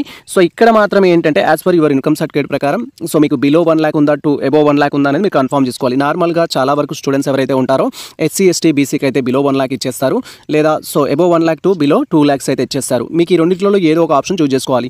ఒకవేళ మీరు ఓసీ స్టూడెంట్స్ మీకు ఇన్కమ్ సర్టిఫికేట్ లేదు అంటే మోర్ దెన్ ఇక్కడ 2 lakhs అనేది చూస్ చేసుకోవాల్సి ఉంటుంది. సో మాకు వచ్చేసి ఏంటంటే బిలో 1 lakh ఇవ్వడం జరుగుతుంది. అండ్ ఒకవేళ మీ దగ్గర ఇప్పుడు ఇన్కమ్ సర్టిఫికేట్ ఉంటే ఆ ఇన్కమ్ సర్టిఫికేట్ ఎంటర్ చేయండి. ఇన్కమ్ సర్టిఫికేట్ నెంబర్ కూడా నాట్ మ్యాండేటరీ. అండ్ ఆ తర్వాత వచ్చేసి ఇక్కడ క్యాండిడేట్కి సంబంధించిన బ్యాంక్ డీటెయిల్స్ అయితే కన్ఫర్మ్ చేసుకోమంటుంది. సో ఇక్కడ బ్యాంక్ డీటెయిల్స్ కూడా నాట్ మ్యాండేటరీ. సో ఒకవేళ మీకు బ్యాంక్ అకౌంట్ ఉన్నట్టయితే మీ డీటెయిల్స్ కన్ఫర్మ్ చేసుకోండి. ఫస్ట్ వచ్చేసి నేమ్ ఇన్ యాజ్ బ్యాంకులో బ్యాంక్ నేమ్ అయితే మీ యొక్క నేమ్ అనేది సో బ్యాంక్ అకౌంట్ బుక్లో ఏ విధంగా అయితే ఉంటుందో ఆ విధంగా ఇక్కడ టైప్ చేయాలి. తర్వాత వచ్చేసి మీ యొక్క అకౌంట్ నెంబర్ అనేది ఎంటర్ చేయాలి. తర్వాత వచ్చేసి మీ బ్యాంకుకు సంబంధించిన ఐఎఫ్ఎస్సి కోడ్ అయితే కన్ఫర్మ్ చేసుకోవాలి. ఈ డీటెయిల్స్ కూడా నాట్ మ్యాండేటరీ. బ్యాంక్ డీటెయిల్స్ అనేది ఉంటే ఫిల్ చేయండి, అదర్వైజ్ నో ప్రాబ్లం. నెక్స్ట్ వచ్చేసి మనకు సంబంధించిన అడ్రస్ డీటెయిల్స్ అయితే కన్ఫర్మ్ చేసుకోవాల్సి ఉంటుంది. సో ప్రజెంట్ అయితే నాకు సంబంధించి బ్యాంక్ డీటెయిల్స్ అనేది కన్ఫర్మ్ చేసుకొని అండ్ ఆ తర్వాత అడ్రస్ డీటెయిల్స్ అయితే ఫిల్ చేద్దాం. Wait for that. And once మనకు సంబంధించిన బ్యాంక్ డీటెయిల్స్ అనేది ఫిల్ చేసుకొని కంప్లీట్ కాగానే నెక్స్ట్ వచ్చేసి మనం స్క్రోల్ చేసినట్టయితే ఇక్కడ అడ్రస్ డీటెయిల్స్ అయితే కన్ఫర్మ్ చేసుకోమంటుంది. సో ఈ యొక్క పర్మనెంట్ అడ్రస్ మీద ఏదైతే ఉంటుందో ఆ అడ్రస్ డీటెయిల్స్ అయితే ఇక్కడ ఫిల్ చేయాలి. ఫస్ట్ వచ్చేసి మీ యొక్క హౌస్ నెంబర్ అనేది యాజ్ పర్ ఆధార్ కార్డ్ ప్రకారం కానీ మీ యొక్క రిలవెంట్ ప్రూఫ్స్ ప్రకారం మీ హౌస్ నెంబర్ ఏదైతే ఉంటుందో హౌస్ నెంబర్ అనేది కన్ఫర్మ్ చేసుకోవాలి. తర్వాత మీ యొక్క విలేజ్ నేమ్ కానీ, స్ట్రీట్ నేమ్ కానీ, లొకాలిటీ నేమ్ కానీ ఇక్కడ టైప్ చేయాలి. సింపుల్గా మనం విలేజ్లో ఉండే వారికి అయితే స్ట్రీట్ అనేది ఉండదు. సో విలేజ్ నేమ్ ఉంటుంది కాబట్టి విలేజ్ నేమ్ అనేది ఇక్కడ టైప్ చేసుకోవాలి. తర్వాత మీ మండల్ ఏదైతే ఉంటుందో మండల్ టైప్ చేసుకోవాలి. అండ్ మీరు ఏ డిస్ట్రిక్ట్ సంబంధించిన వాళ్ళైతే ఆ డిస్ట్రిక్ట్ అనేది ఇక్కడ టైప్ చేయాలి. తర్వాత మీరు ఏ స్టేట్కి సంబంధించిన వాళ్ళైతే ఆ స్టేట్ అనేది కన్ఫర్మ్ చేసుకోవాలి. అండ్ మీ యొక్క విలేజ్కి ఉండే పిన్ కోడ్ ఏదైతే ఉంటుందో ఆ పిన్ కోడ్ అనేది ఇక్కడ కన్ఫర్మ్ చేసుకోవాలి. సో ఈ డీటెయిల్స్ అన్ని మనం ఫిల్ చేయడం కంప్లీట్ అయిన తర్వాత మనం నెక్స్ట్ స్క్రోల్ చేయాల్సి ఉంటుంది. ఇక్కడ వచ్చేసి ఏంటంటే మనకు బై డిఫాల్ట్గా స్టూడెంట్ యొక్క మొబైల్ నెంబర్, స్టూడెంట్ యొక్క మెయిల్ ఐడి అయితే ఉంటుంది. ఇవి ఆల్రెడీ మనం ఇచ్చేసాం. పేమెంట్ చేసేటప్పుడు ఈ డీటెయిల్స్ ఇచ్చేసాం కాబట్టి వీటిని మళ్ళీ మనం రీఎంటర్ చేయడానికి, రీవెరిఫికేషన్ చేసుకోవడానికి అయితే ఛాన్స్ ఉండదు. ఇన్ కేసు మీరు మొబైల్ నెంబర్ మార్చాలనుకున్నా, మెయిల్ ఐడి మార్చాలనుకున్నా సో టీఎస్ సెట్ కన్వీనర్ వాళ్ళకు రిక్వెస్ట్ మెయిల్ చేయాలి. మీ యొక్క అప్లికేషన్ ఫామ్తో పాటు ప్రజెంట్ మీరు ఏదైతే అప్డేట్ చేయాలనుకున్నారో మొబైల్ నెంబర్, మెయిల్ ఐడి వాటిని సెండ్ చేసినట్టయితే వాళ్ళు అప్డేట్ చేయడం జరుగుతుంది. సో ప్రజెంట్ అయితే ఇక్కడ నాకు సంబంధించి నా యొక్క హౌస్ నెంబర్ కావచ్చు, విలేజ్ కావచ్చు, మండల్ కావచ్చు, డిస్ట్రిక్ట్ కావచ్చు, స్టేట్ కావచ్చు, పిన్ కోడ్ కావచ్చు, ఈ డీటెయిల్స్ అయితే నేను కన్ఫర్మ్ చేసుకుంటున్నాను. అండ్ ఆ తర్వాత మనం క్వాలిఫైయింగ్ ఎగ్జామినేషన్ సంబంధించిన డీటెయిల్స్ ఏ విధంగా ఫిల్ చేయాలనేది అయితే తెలుసుకుందాం. అండ్ ఆ తర్వాత మనకు సంబంధించిన క్వాలిఫికేషన్ ఎగ్జామ్ డీటెయిల్స్ అయితే కన్ఫర్మ్ చేసుకోవాల్సి ఉంటుంది. దట్ ఈజ్ మీరు డిగ్రీ అనేది ఏ గ్రూప్లో అయితే కంప్లీట్ చేయడం జరిగిందో ఆ రిలవెంట్ డిగ్రీ అయితే చూస్ చేసుకోవాలి. ఫర్ ఎగ్జాంపుల్ మీరు బీఏ కంప్లీట్ చేస్తే బీఏకి సంబంధించిన ఆప్షన్ చూస్ చేసుకోవాలి. ఒకవేళ బీఏ మీరు ఓరియంటల్ లాంగ్వేజ్ చేసినట్టయితే తెలుగు, ఇంగ్లీష్, హిందీ అని మనకు ఓరియంటల్ లాంగ్వేజెస్ ఉంటాయి. ఆ లాంగ్వేజ్లో చేసినట్టయితే లాంగ్వేజెస్ చూస్ చేసుకోవాలి. బీకామ్ కంప్లీట్ చేస్తే బీకామ్, బీఎస్సీ కంప్లీట్ చేస్తే బీఎస్సీ. సో బీఎస్సీ అనేది ఇక్కడ ఎవరికి అంటే సో బీఎస్సీ ఎంపీసీఎస్ కానీ, ఎంపీసీ కానీ చేసిన వారికి BSc only. And BSc home science అనేది ఎవరైతే బీఎస్సీ బీజెడ్సీ కానీ, మైక్రోబయాలజీ కానీ ఇలా డిఫరెంట్ కోర్సెస్ చేస్తారో వారికి బీఎస్సీ హోమ్ సైన్స్ సైన్స్ అనేది రావడం జరుగుతుంది. ఇన్ కేసు మీరు బీబీఏ చేసినట్లయితే బీబీఏ, బీబీఎం చేస్తే బీబీఎం, బీసీఏ చేస్తే బీసీఏ, బీఈ బీటెక్ చేస్తే బీఈ బీటెక్ సంబంధించి ఒకవేళ ఎంఏ ఇన్ లాంగ్వేజెస్ చేసినట్లయితే ఇది చూస్ చేసుకోవాలి. సో ఈ విధంగా మీరు ఏదైతే కంప్లీట్ చేస్తారో అది చూస్ చేసుకోవాలి. మాది వచ్చేసి ఇక్కడ బీకామ్ అయితే కంప్లీట్ కావడం జరిగింది. సో బీకామ్ అనేది చూస్ చేసుకుంటున్నాము. అండ్ ఆ తర్వాత వచ్చేసి డూ యూ హ్యావ్ పీజీ అని అయితే ఉంటుంది. ఒకవేళ మీకు పీజీ ఉన్నట్లయితే ఎస్ ఆప్షన్ ఇవ్వాల్సి ఉంటుంది. పీజీ చేస్తే పీజీకి సంబంధించిన డీటెయిల్స్ కూడా ఇక్కడ కన్ఫర్మ్ చేసుకోవాల్సి ఉంటుంది. ఇన్ కేసు మీకు పీజీ లేదనుకుంటే నో ఆప్షన్ క్లిక్ చేయాలి. బట్ మాకు ఇక్కడ వచ్చేసి పీజీ కూడా కంప్లీట్ కావడం జరిగింది. అండ్ ఆ తర్వాత వచ్చేసి ఇక్కడ మనకు సంబంధించిన ఇన్ఫర్మేషన్ అయితే కన్ఫర్మ్ చేసుకోవాలి. ఫస్ట్ థింగ్ వచ్చేసి ఇక్కడ మన యొక్క క్వాలిఫైయింగ్ హాల్ టికెట్ నెంబర్ డిఫాల్ట్గా అయితే డిస్ప్లే అవుతుంది. మనం పేమెంట్ చేసేటప్పుడు ఈ యొక్క హాల్ టికెట్ నెంబర్ చూస్ చేసుకున్నాం కాబట్టి ఇక్కడ ఏదైతే ఉంటుందో అది డిఫాల్ట్గా వస్తుంది. దాన్ని ఎడిట్ చేసుకోలేము. ఇన్ కేసు మీ యొక్క హాల్ టికెట్ నెంబర్లో మిస్టేక్ ఉంటే మీరు మీ యొక్క అప్లికేషన్ ఫామ్తో పాటు మీ యొక్క డిగ్రీ మెమో అనేది సో టీఎస్ సెట్ కన్వీనర్ వాళ్ళకు మెయిల్ చేసినట్టయితే వాళ్ళు మీ ప్రాబ్లం అనేది సాల్వ్ చేస్తారు. అండ్ ఆ తర్వాత వచ్చేసి మీ డిగ్రీకి సంబంధించి ఇయర్ ఆఫ్ పాస్ లేదా క్వాలిఫైయింగ్ సంబంధించిన ఇన్ఫర్మేషన్ అయితే చూస్ చేసుకోవాలి. జస్ట్ ఇక్కడ సెలెక్ట్ ఆప్షన్ పైన క్లిక్ చేయగానే సో మనకు అప్ టు 2024 వరకు అయితే చూపిస్తుంది. ప్రీవియస్ ఇయర్ నుంచి 2024 వరకు అయితే మనకు ఇక్కడ ఫిగర్స్ అయితే చూపిస్తుంది మీరు ఏ ఇయర్లో డిగ్రీ కంప్లీట్ చేసుకున్నారు అనేది. సో మీరు ఆల్రెడీ డిగ్రీ అనేది కంప్లీట్ చేస్తుంటే మీకు రిజల్ట్ వచ్చి ఉంటుంది కాబట్టి మీరు 2023లో కంప్లీట్ చేశారా, 22లో కంప్లీట్ చేశారా, 19లో కంప్లీట్ చేశారా, 17లో కంప్లీట్ చేశారా అనే ఇన్ఫర్మేషన్ బట్టి మీరు చూస్ చేసుకోవాల్సి ఉంటుంది. కొంతమంది స్టూడెంట్స్ ఇప్పుడు ఫైనల్ ఇయర్ చదువుతుంటారు, ఫైనల్ ఇయర్ వాళ్ళకి ఇంకా రిజల్ట్ రాలేదు కాబట్టి సో మీరు ఆప్షన్ ఏం చూస్ చేసుకోవాలంటే 2024 అనేది చూస్ చేసుకోవాలి. వెయిటింగ్ ఫర్ రిజల్ట్ కాబట్టి 2024 అనేది చూస్ చేసుకోవాలి. సో మాకు ఆల్రెడీ కంప్లీట్ కావడం జరిగింది. సో ఎవరైతే ఈ క్యాండిడేట్ ఉన్నారో అప్లికేషన్ చేస్తున్నవారు వారిది 2017లోనే డిగ్రీ కంప్లీట్ కావడం జరిగింది. సో ఇక్కడ 2017 అని ఇవ్వడం జరిగింది. మీరు ఒకవేళ డిగ్రీ ఫైనల్ ఇయర్ ప్రజెంట్ చదువుతున్నట్లయితే 2024 అనేది చూస్ చేసుకోండి. నెక్స్ట్ వచ్చేసి మీకు డిగ్రీలో ఎన్ని మార్క్స్ వచ్చాయి ఆ పర్సెంటేజ్ అయితే ఇక్కడ ఎంటర్ చేయమంటుంది. జస్ట్ ఇక్కడ మనం పర్సెంటేజ్ అయితే టైప్ చేయాలి. సో ఆల్రెడీ మీరు పాస్ అయినట్టయితే మీకు పర్సెంటేజ్ అనేది తెలుస్తుంది. ఫర్ ఎగ్జాంపుల్ సో క్యాండిడేట్స్ ఎవరైతే మార్క్స్ వైజ్ ఉన్న క్యాండిడేట్స్ ఉంటారో వాళ్ళకి 60% ఆర్ 70% అనేది మెమో చూడగానే అర్థమైపోతుంది. కానీ తర్వాత CGPA ఉన్న స్టూడెంట్స్ ఉంటారు. 8.9 ఉంది సార్, మీ పర్సెంటేజ్ ఎలా ఇవ్వాలి, లేదా 10 పాయింట్ ఉంది సార్ పర్సెంటేజ్ ఎలా ఇవ్వాలి, లేదా సో 9.9 ఉంది లేదా 9.6 ఉంది మీ పర్సెంటేజ్ ఎలా ఇవ్వాలి అంటారు. సో సింపుల్, మీరు ఏం చేయాల్సిన అవసరం లేదు. మీకు 9.6 ఉంటే 96% అని ఇవ్వండి.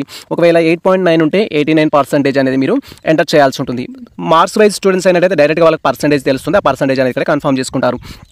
అండ్ తర్వాత వచ్చేసి ఏంటంటే ఎవరైతే ఇప్పుడు ఫైనల్ ఇయర్ చదువుతున్న విద్యార్థులు ఉన్నారో మాకు ఇంకా టోటల్ పర్సెంటేజ్ తెలియదు కదా సార్, మేము ఏ విధంగా ఇవ్వాలి అంటారు. సో మీకు 5th సెమ్స్ వరకు రిజల్ట్ వచ్చాయి కదా, అప్ టు 5 సెమ్స్ రిజల్ట్ వచ్చి ఉంటాయి కాబట్టి మీకు అప్ టు 5 సెమిస్టర్ కలుపుకొని బై చేస్తే ఎంత అయితే వస్తుందో, ఫర్ ఎగ్జాంపుల్ ఫస్ట్ సెమ్లో 8.6 వచ్చింది, ప్లస్ సెకండ్ సెమ్లో వచ్చేసి 8.3 వచ్చింది, అండ్ థర్డ్ సెమ్లో వచ్చేసి 9.3 వచ్చింది. ఇలా టోటల్గా మీకు 5 సెమ్లో ఎన్నైతే వచ్చాయో వాటన్నిటిని ప్లస్ చేసి బై 5 చేస్తే మీకు సమ్ పాయింట్స్ వస్తాయి. ఫర్ ఎగ్జాంపుల్ అన్నిటిని ప్లస్ చేసి పాయింట్ చేస్తే 8.6 వచ్చింది అనుకోండి, మీరు ఇక్కడ 86% అనేది ఇవ్వండి, నో ప్రాబ్లం. సో ఇక్కడ మాత్రం ఏంటంటే మనకి బేసిక్ రూల్ అనేది మీరు ఇప్పుడు డిగ్రీలో మీకు 40% 45% వచ్చినట్టయితే SC ST BC కానీ మీరు అప్లై చేసుకోవచ్చు. అండ్ అదేవిధంగా OC జనరల్ కేటగిరీ స్టూడెంట్స్ అయినట్టయితే 50% మార్క్స్ అనేది డిగ్రీలో ఉంటే మీరు అప్లై చేసుకోవచ్చు. అంతకంటే తక్కువగా ఉన్నట్టయితే అప్లై చేసుకోవడానికి ఛాన్స్ లేదు యాజ్ పర్ రూల్ ప్రకారం. బట్ ఫ్యూచర్లో ఏమైనా చేంజెస్ చేస్తే చేయొచ్చు. ప్రజెంట్ అయితే అప్లై చేసుకోవాలనుకుంటే మినిమం 45% అనేది మీ మార్క్స్ ఉండాలి. సో ఇక్కడ మీ పర్సెంటేజ్ ఎంత అయితే ఉంటుందో అది కన్ఫర్మ్ చేసుకోండి. సో నేను ఆల్రెడీ చెప్పడం జరిగింది. ఆల్రెడీ పాస్ అయిన వాళ్ళైతేనేమో మీకు పర్సెంటేజ్ తెలిసి ఉంటుంది. అండ్ ఇప్పుడు ఫైనల్ ఇయర్ అయిన వాళ్ళైతేనేమో మీకు అప్ టు 4 సెమిస్టర్ రిజల్ట్ వచ్చిందంటే 4 సెమిస్టర్ వరకు బై చేసి సో 4 సెమిస్టర్ వరకు ఎంత అయితే వచ్చిందో అది వేసేసుకోండి. సో అలా మీరు కన్ఫర్మ్ చేసుకోవాలి. తర్వాత do you have intermediate or equivalent అని ఉంటుంది. ఒకవేళ మీరు ఇంటర్మీడియట్ కంప్లీట్ చేసినట్టయితే ఎస్ ఇవ్వాల్సి ఉంటుంది, లేకపోతే నో ఆప్షన్ అయితే ఇవ్వాలి. Maximum of the students intermediate complete చేసి ఉంటారు. కొంతమంది ఎవరైతే ఓపెన్లో స్టడీ చేసిన వాళ్ళు ఉంటారో వితౌట్ ఇంటర్మీడియట్ తోటి డైరెక్ట్ డిగ్రీలో జాయిన్ అవుతారు. అలాంటి వారు నో ఆప్షన్ ఇవ్వాల్సి ఉంటుంది. సో నాకు వచ్చేసి ఇక్కడ ఇంటర్మీడియట్ ఉంది, సో ఇక్కడ ఎస్ ఆప్షన్ అయితే ఇచ్చేస్తున్నాను. అండ్ మా పర్సెంటేజ్ అయితే కన్ఫర్మ్ చేసుకుంటున్నాను. అండ్ ఆ తర్వాత నెక్స్ట్ వచ్చేసి మనకు సంబంధించి so medium of instruction qualifying examination అయితే చూస్ చేసుకోవాల్సి ఉంటుంది. అండ్ ఈ విధంగా మనకు సంబంధించి క్వాలిఫైయింగ్ ఎగ్జామినేషన్ యొక్క డీటెయిల్స్ అయితే కన్ఫర్మ్ చేసుకోవాలి. దట్ ఈస్ మీరు డిగ్రీ అనేది హాల్ టికెట్ నెంబర్ కావచ్చు, ఏ ఇయర్లో పాస్ అయ్యారు, పర్సెంటేజ్ ఎంత, అండ్ మీకు ఇంటర్మీడియట్ ఉందా లేదా, మీ గ్రూప్ ఏంటి, ఈ డీటెయిల్స్ అయితే కన్ఫర్మ్ చేసుకోవాలి. నెక్స్ట్ థింగ్ వచ్చేసి మీకు పీజీ ఉన్నట్టయితే ఎస్ ఆప్షన్ ఇవ్వాలి, లేకపోతే నో ఆప్షన్ ఇవ్వాలి. పీజీ ఉన్నట్టయితే ఎస్ ఆప్షన్ ఇస్తే మీరు పర్సెంటేజ్ కన్ఫర్మ్ చేసుకోవాలి. అండ్ ఆ తర్వాత వచ్చేసి మనం మీడియం ఆఫ్ ఇన్స్ట్రక్షన్స్ అనేది చూస్ చేసుకోవాలి. సో ప్రజెంట్ మీరు ఏ డిగ్రీ అయితే కంప్లీట్ చేయడం జరిగిందో ఆ డిగ్రీ అనేది మీరు ఏ మీడియంలో చేశారని ఇక్కడ చూస్ చేసుకోవాలి. ఇంగ్లీష్ మీడియమా, తెలుగు మీడియమా, ఉర్దూ మీడియమా, అదర్స్ అనేది చూస్ చేసుకోవాలి. సో నాది వచ్చేసి డిగ్రీ అనేది BCom computer application as per applicant ప్రకారం ఇక్కడ. సో మనం ఏం చేయాలంటే అది ఇంగ్లీష్ మీడియం అయితే ఇంగ్లీష్ మీడియం అనేది చూస్ చేసుకోవాలి. So maximum of the students ఇప్పుడు అందరూ ఇంగ్లీష్ మీడియమే ఉంటారు. సో మీరు ఏ మీడియం అయితే కంప్లీట్ చేస్తారో ఆ మీడియం అనేది చూస్ చేసుకోవాలి. తర్వాత వచ్చేసి ఇక్కడ సో మనకు సంబంధించి SSC are equivalent details, intermediate or equivalent details అయితే కన్ఫర్మ్ చేసుకోవాల్సి ఉంటుంది. సో ఇక్కడ SSC are equivalent details enter చేసేటప్పుడు మీ 10th క్లాస్ అనేది రూరల్ ఏరియాలో అయిపోయిందా, అర్బన్ ఏరియాలో కంప్లీట్ చేశారనేది చూస్ చేసుకోవాలి. సో రూరల్లో చేసి ఉంటే రూరల్ అని, అర్బన్లో చేస్తే అర్బన్ అనేది సెలెక్ట్ చేసుకోవాలి. మాది వచ్చేసి ఇక్కడ రూరల్ ఏరియాలో కంప్లీట్ కావడం జరిగింది. తర్వాత వచ్చేసి ఇక్కడ SSC hall ticket number, SSC ఏ మంత్లో పాస్ అయ్యాం, ఏ ఇయర్లో పాస్ అయ్యాం అనేది చూస్ చేసుకోవాలి. సో మీ యొక్క మెమో పైన ఉంటుంది హాల్ టికెట్ నెంబర్ కానీ, మంత్ ఆఫ్ పాసింగ్ కానీ, ఇయర్ ఆఫ్ పాసింగ్ కానీ మెమో పైన ఉంటుంది. దాని ప్రకారం మీరు కన్ఫర్మ్ చేసుకోవాలి. తర్వాత intermediate hall ticket number, intermediate ఏ ఇయర్లో పాస్ అయ్యారు, ఏ మంత్లో పాస్ అయ్యారు అనేది కూడా ఇంటర్మీడియట్ ప్రకారం మీరు తీసుకోవాల్సి ఉంటుంది. అండ్ ఆ తర్వాత వచ్చేసి ఏంటంటే మనకు సంబంధించి ప్లేస్ ఆఫ్ స్టడీ అనేది చూస్ చేసుకోవాలి. దట్ ఈజ్ మీరు లాస్ట్ 7 ఇయర్స్ అనేది ప్రిసీడింగ్. సో మనకి ఇక్కడ నెక్స్ట్ ఇప్పుడు మనం ప్రజెంట్ బీఎడ్ చేస్తున్నామంటే బీఎడ్ కంటే ముందు లాస్ట్ 7 ఇయర్స్ మీరు ఏదైతే ఎడ్యుకేషన్ చేశారో ఆ డీటెయిల్స్ అనేది ఇక్కడ కన్ఫర్మ్ చేసుకోవాలి. ఏ డిస్ట్రిక్ట్లో చేస్తే ఆ డిస్ట్రిక్ట్. సో ఇక్కడ వచ్చేసి ఫస్ట్ మనకు 6th క్లాస్ అనేది ఉంది. 6th క్లాస్ మీరు ఏ డిస్ట్రిక్ట్లో అయితే స్టడీ చేశారో ఆ డిస్ట్రిక్ట్ అనేది చూస్ చేసుకోవాలి. సో నేను వచ్చేసి అప్లికెంట్ క్యాండిడేట్ అనేది జగిత్యాల డిస్ట్రిక్ట్ సంబంధించి కాబట్టి జగిత్యాలని చూస్తున్నాను. ఆ విధంగా మీరు 6th class to 10th class వరకు కానీ, అండ్ ఇంటర్మీడియట్ కానీ, డిగ్రీ కానీ, పీజీ కానీ మీరు ఎక్కడైతే చేశారో ఆ డీటెయిల్స్ అయితే కన్ఫర్మ్ చేసుకోవాలి. సో ఇక్కడ నాది 6th క్లాస్ వచ్చేసి జగిత్యాల, అండ్ ఆ తర్వాత వచ్చేసి 7th క్లాస్ కూడా జగిత్యాల్, తర్వాత Jagtial, so next Jagtial, 10th class కూడా జగిత్యాల్. అండ్ ఇంటర్మీడియట్ మీరు ఎక్కడైతే చేశారో ఆ ఇంటర్మీడియట్ సంబంధించిన డీటెయిల్స్ చూస్ చేసుకోవాలి. అండ్ ఆ తర్వాత డిగ్రీ ఎక్కడైతే చేశారో ఆ డిగ్రీ డీటెయిల్స్ చూస్ చేసుకోవాలి. ఇలా టోటల్గా మీ యొక్క ఎడ్యుకేషన్ ఏ డిస్ట్రిక్ట్లో అయితే అయిపోయిందో, that is SSC 6th class నుంచి 10th క్లాస్ వరకు, తర్వాత ఇంటర్మీడియట్ 2 years, తర్వాత డిగ్రీ మీరు ఎక్కడైతే చేశారో డిఫరెంట్ ఏరియాలో చేస్తే డిఫరెంట్ డిస్ట్రిక్ట్స్ అనేది చూస్ చేసుకోవాలి. అండ్ తర్వాత పీజీ ఎక్కడైతే చేశారో ఆ పీజీ అనేది చూస్ చేసుకోవాలి.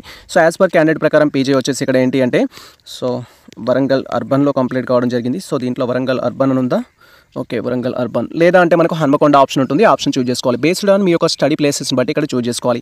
అండ్ ఆ తర్వాత వచ్చేసి ఏంటంటే ఇక్కడ details of the common entrance test అనేది చూస్ చేసుకోవాలి. సో మీరు ఎగ్జామ్ అనేది ఏ లాంగ్వేజ్లో రాయాలి అనుకుంటున్నారో అది చూస్ చేసుకోవాలి. ఫర్ ఎగ్జాంపుల్ మీరు తెలుగులో రాయాలి అనుకుంటే క్వశ్చన్ పేపర్ అనేది మనకు తెలుగు ఇంగ్లీష్లో వస్తుంది. అండ్ ఇన్ కేస్ ఉర్దూలో రాయాలంటే ఉర్దూ అండ్ ఇంగ్లీష్ వస్తుంది. సో నేను వచ్చేసి ఏంటంటే ఇంగ్లీష్లోనే రాయాలనుకుంటున్నాను. అండ్ నాకు అదర్ లాంగ్వేజ్ వచ్చేసి తెలుగు కాబట్టి తెలుగు అనేది చూస్ చేసుకుంటున్నాను. మీకు కూడా క్వశ్చన్ పేపర్ ఉర్దూ అండ్ ఇంగ్లీష్లో రావాలి అనుకుంటేనేమో సెకండ్ ఆప్షన్ చూస్ చేసుకోవాలి. తెలుగు అండ్ ఇంగ్లీష్ రావాలంటే ఫస్ట్ ఆప్షన్ చూస్ చేసుకోవాలి. బేస్డ్ ఆన్ మీ యొక్క ఇంట్రెస్ట్ని బట్టి మీరు లాంగ్వేజ్ ఏదైతే కావాలనుకుంటారో ఆ లాంగ్వేజ్లో క్వశ్చన్ పేపర్ వస్తుంది. అండ్ మనకు ఆన్లైన్లో ఎగ్జామ్ ఉంటుంది కాబట్టి మీకు సిస్టమ్ స్క్రీన్ పైన 2 languages అనేవి డిస్ప్లే అవుతాయి. అండ్ ఆ తర్వాత వచ్చేసి మీ యొక్క రీజనల్ టెస్ట్ సెంటర్స్ అనేది చూస్ చేసుకోవాలి. అండ్ ఇక్కడ రీజనల్ టెస్ట్ సెంటర్ చూస్ చేసుకోవడం కోసం 4 districts అయితే చూస్ చేసుకోవాలి. దట్ ఈస్ మీరు ఎగ్జామినేషన్ అనేది ఏ డిస్ట్రిక్ట్లో రాయాలి అనుకుంటున్నారు, ఇక్కడ 4 districts అనేది చూస్ చేసుకోవాలి. వన్స్ మనం సెలెక్ట్ చేసుకున్న డిస్ట్రిక్ట్ మళ్ళీ ఒకసారి సెలెక్ట్ చేసుకోకూడదు. ఫర్ ఎగ్జాంపుల్ నాది నల్గొండ కాబట్టి నేను ఫస్ట్ ఆప్షన్ నల్గొండ ఇచ్చాను అనుకోండి, మళ్ళీ సెకండ్ ఆప్షన్ నల్గొండ ఇవ్వడానికి ఛాన్స్ లేదు. నల్గొండ కాకుండా వేరే డిస్ట్రిక్ట్ అనేది చూస్ చేసుకోవాలి. అండ్ దీంట్లో ఏ డిస్ట్రిక్ట్స్ ఉన్నాయనేది మనం చూసినట్లయితే సో ఇక్కడ టోటల్గా మన యొక్క ఆల్ డిస్ట్రిక్ట్స్ అయితే ఉన్నాయి. భద్రాద్రి కొత్తగూడెం కావచ్చు, Hyderabad east, Hyderabad north, Hyderabad west, Hyderabad, ఇలా కరీంనగర్, ఖమ్మం, కోదాడు, కర్నూలు, నల్గొండ. సో ఈ టోటల్ డిస్ట్రిక్ట్స్ అయితే మనకు చూపిస్తున్నాయి. సో మీరు ఒకవేళ ఆంధ్రప్రదేశ్ సంబంధించిన వాళ్ళైతే మనకి ఇక్కడ సో విజయవాడ అనేది చూపిస్తుంది ఆంధ్రప్రదేశ్ నుంచి అయితే. సో మీ యొక్క డిస్ట్రిక్ట్స్ ఏవైతే ఉంటాయో ఆ డిస్ట్రిక్ట్స్ అనేది చూస్ చేసుకోవాలి.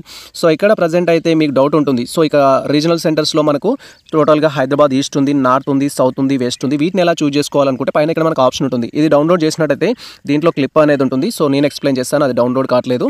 సో ఇక్కడ మనకు వచ్చేసి ఏంటంటే సో హైదరాబాద్ ఈస్ట్ వచ్చేసి ఏముంటుందంటే మనకి ఇక్కడ అండ్ మీరు ఇక్కడ క్లియర్గా చూడొచ్చు. సో మనం ఇక్కడ హైదరాబాద్ ఈస్ట్ అనేది సెట్ చేసినట్లయితే మనకి ఇక్కడ అడ్రస్సెస్ ఏమేమి ఉంటాయంటే ఉప్పల్ ఉంటుంది, కాపురా ఉంటుంది, హైత్ నగర్ ఉంటుంది, ఎల్బీ నగర్ ఉంటుంది, సరూర్ నగర్ సర్కిల్ ఉంటుంది, పోచారం ఉంటుంది, సో కొత్తపేట అనేది ఉంటుంది. ఈ ప్లేసెస్లో కనుక మీరు ఎగ్జామ్ రాయాలి అనుకుంటే ఆ విధంగా మీరు హైదరాబాద్ ఈస్ట్ అనేది చూస్ చేసుకోవాలి. ఇన్ కేస్ మీకు హైదరాబాద్ ఈస్ట్ కాదు, హైదరాబాద్ నార్త్ కావాలి అనుకుంటే సో హైదరాబాద్ నార్త్లో ఏ ప్లేసెస్ ఉంటాయని తెలుసుకోవడం కోసం మీరు జస్ట్ ఇక్కడ సెర్చ్ చేయాలి. సో నార్త్ అనేది సెర్చ్ చేయాలి. సెర్చ్ చేసినట్టయితే మనకు సంబంధించి హైదరాబాద్ సెంటర్స్ ప్లేసెస్ అయితే మనకు డిస్ప్లే అవుతుంది. సో మీరు ఇక్కడ చూడొచ్చు హైదరాబాద్లో వచ్చేసి కృష్ణానగర్ కావచ్చు, జూబ్లీ హిల్స్ కావచ్చు, శివాజీ నగర్ కావచ్చు, బంజారా హిల్స్ కావచ్చు, మీకు నియర్ బై ఏదైతే ఉంటుందో చూస్ చేసుకోవాలి. సో నేను వచ్చేసి ఇక్కడ ఏంటంటే హైదరాబాద్ పెట్టుకుంటున్నాను, హైదరాబాద్ ఈస్ట్ పెట్టేసుకుంటున్నాను. అండ్ తర్వాత వచ్చేసి అండ్ ఫస్ట్ ఆప్షన్ అయితే ఇవ్వడం జరిగింది. సెకండ్ ఆప్షన్ వచ్చేసి ఏంటంటే సో మనం ఈస్ట్ కాకుండా వేరే చూస్ చేసుకోవాలి. ఒకవేళ నార్త్ చూస్ చేసుకున్నట్టయితే నార్త్ సైడ్ ఉన్న ఏరియాస్ అని మనకు రావడం జరుగుతుంది. గట్కేసర్ కావచ్చు, ఆ ఏరియా నుంచి ఆప్షన్స్ అయితే రావడం జరుగుతుంది. అండ్ ఇన్ కేస్ మీరు వచ్చేసి ఇక్కడ సో హైదరాబాద్ సౌత్ ఈస్ట్ చూస్ చేసుకున్నట్టయితే సో హైదరాబాద్ సంబంధించి మనకు సౌత్ ఈస్ట్లో ఉన్న రూట్స్ అన్ని చూపిస్తాయి. వెస్ట్ చూస్ చేసుకున్నట్టయితే వెస్ట్లో ఉన్న ప్లేసెస్ అన్ని చూపించడం జరుగుతుంది. సో టోటల్గా మనకు హైదరాబాద్ సరౌండింగ్లో ఉన్న ప్లేసెస్లో కనుక మీరు ఎగ్జామ్ రాయాలి అనుకుంటే ఈ 4 ఆప్షన్ చూస్ చేసుకోవాలి. సో నేను వచ్చేసి ఏంటంటే సో హైదరాబాద్ ఈస్ట్ అనేది ఫస్ట్ ఆప్షన్ ఇవ్వడం జరిగింది, నార్త్ వచ్చేసి సెకండ్ ఆప్షన్ ఇవ్వడం జరిగింది. అండ్ ఆ తర్వాత నేను మా యొక్క ఓన్ డిస్ట్రిక్ట్లో రాయాలి అనుకుంటే కరీంనగర్ అనేది చూస్ చేసుకుంటాను. అండ్ ఆ తర్వాత నియర్ బై ఉన్నది ఏదైనా రాయాలి అనుకుంటే సో నెక్స్ట్ నియర్ బై ఏదైతే ఉంటుందో ఆ డిస్ట్రిక్ట్ అనేది చూస్ చేసుకోవడం జరుగుతుంది. ఇలా మీరు ఎగ్జామినేషన్ సెంటర్స్ అయితే చూస్ చేసుకోవాలి బేస్డ్ ఆన్ యువర్ ఇంట్రెస్ట్ని బట్టి. సో మీరు ఫర్ ఎగ్జాంపుల్ నల్గొండ అంటే నల్గొండకు ఫస్ట్ ప్రియారిటీ ఇవ్వాలి, సూర్యాపేట అంటే సూర్యాపేటకు ఫస్ట్ ప్రియారిటీ ఇవ్వాలి, సో ఆదిలాబాద్ అనుకుంటే ఆదిలాబాద్కు ఫస్ట్ ప్రియారిటీ ఇచ్చుకోవాలి. హైదరాబాద్ అనేది ఇవ్వలేము కదా అంత దూరం నుంచి, కాబట్టి మీకు నియర్ బై ఏదైతే ఉంటుందో చూస్ చేసుకోవాలి. తర్వాత వచ్చేసి మన ఫోటో అండ్ సిగ్నేచర్ అయితే అప్లోడ్ చేయాల్సి ఉంటుంది. సో ఫోటో అప్లోడ్ చేసేటప్పుడు ఫోటో యొక్క సైజ్ ఏంటంటే మనకు బిలో 50 KB ఉండేటట్టు చూసుకోవాలి. నా సజెషన్ వచ్చేసి ఏంటంటే మీ ఫోటో అనేది ఒక 30 KB ఉండేటట్టు చూసుకోండి. అండ్ తర్వాత సిగ్నేచర్ అనేది కావాల్సి ఉంటుంది. సిగ్నేచర్ వచ్చేసి మనకు బిలో 30 KB ఉండాలి. ఇది మీరు 20 నుంచి 25 KB మధ్యలో సెట్ చేసుకోండి, క్లియర్గా అయితే ఉంటుంది. సో ఈ యొక్క ఫోటోని 30 KBకి ఏ విధంగా కన్వర్ట్ చేసుకోవాలి అండ్ అదేవిధంగా సిగ్నేచర్ని 20 to 25 KBకి ఏ విధంగా కన్వర్ట్ చేసుకోవాలనేది మేము ప్రీవియస్లో డీటెయిల్ వీడియో చేయడం జరిగింది. ఆ వీడియో చూస్తూ మీరు ఫోటో అండ్ సిగ్నేచర్ని అయితే కన్వర్ట్ చేసుకోవచ్చు. ఆ వీడియో లింక్ డిస్క్రిప్షన్లో ఉంటుంది, ఆ వీడియో చూడండి. అండ్ ఆ తర్వాత జస్ట్ కన్వర్ట్ చేసుకోవడం కంప్లీట్ కాగానే చూస్ ఫైల్ పైన క్లిక్ చేసి మనం స్కాన్ చేసి రెడీగా పెట్టుకున్న ఫోటో కావచ్చు, సిగ్నేచర్ కావచ్చు అప్లోడ్ చేయాల్సి ఉంటుంది. వన్స్ అప్లోడ్ చేసినట్టయితే ఇక్కడ మనకు ప్రివ్యూ అనేది రావడం జరుగుతుంది. సో ప్రజెంట్ అయితే నేను చూస్ ఫైల్ పైన క్లిక్ చేసి నా ఫోటో అండ్ సిగ్నేచర్ అయితే అప్లోడ్ చేస్తున్నాను. Wait for that.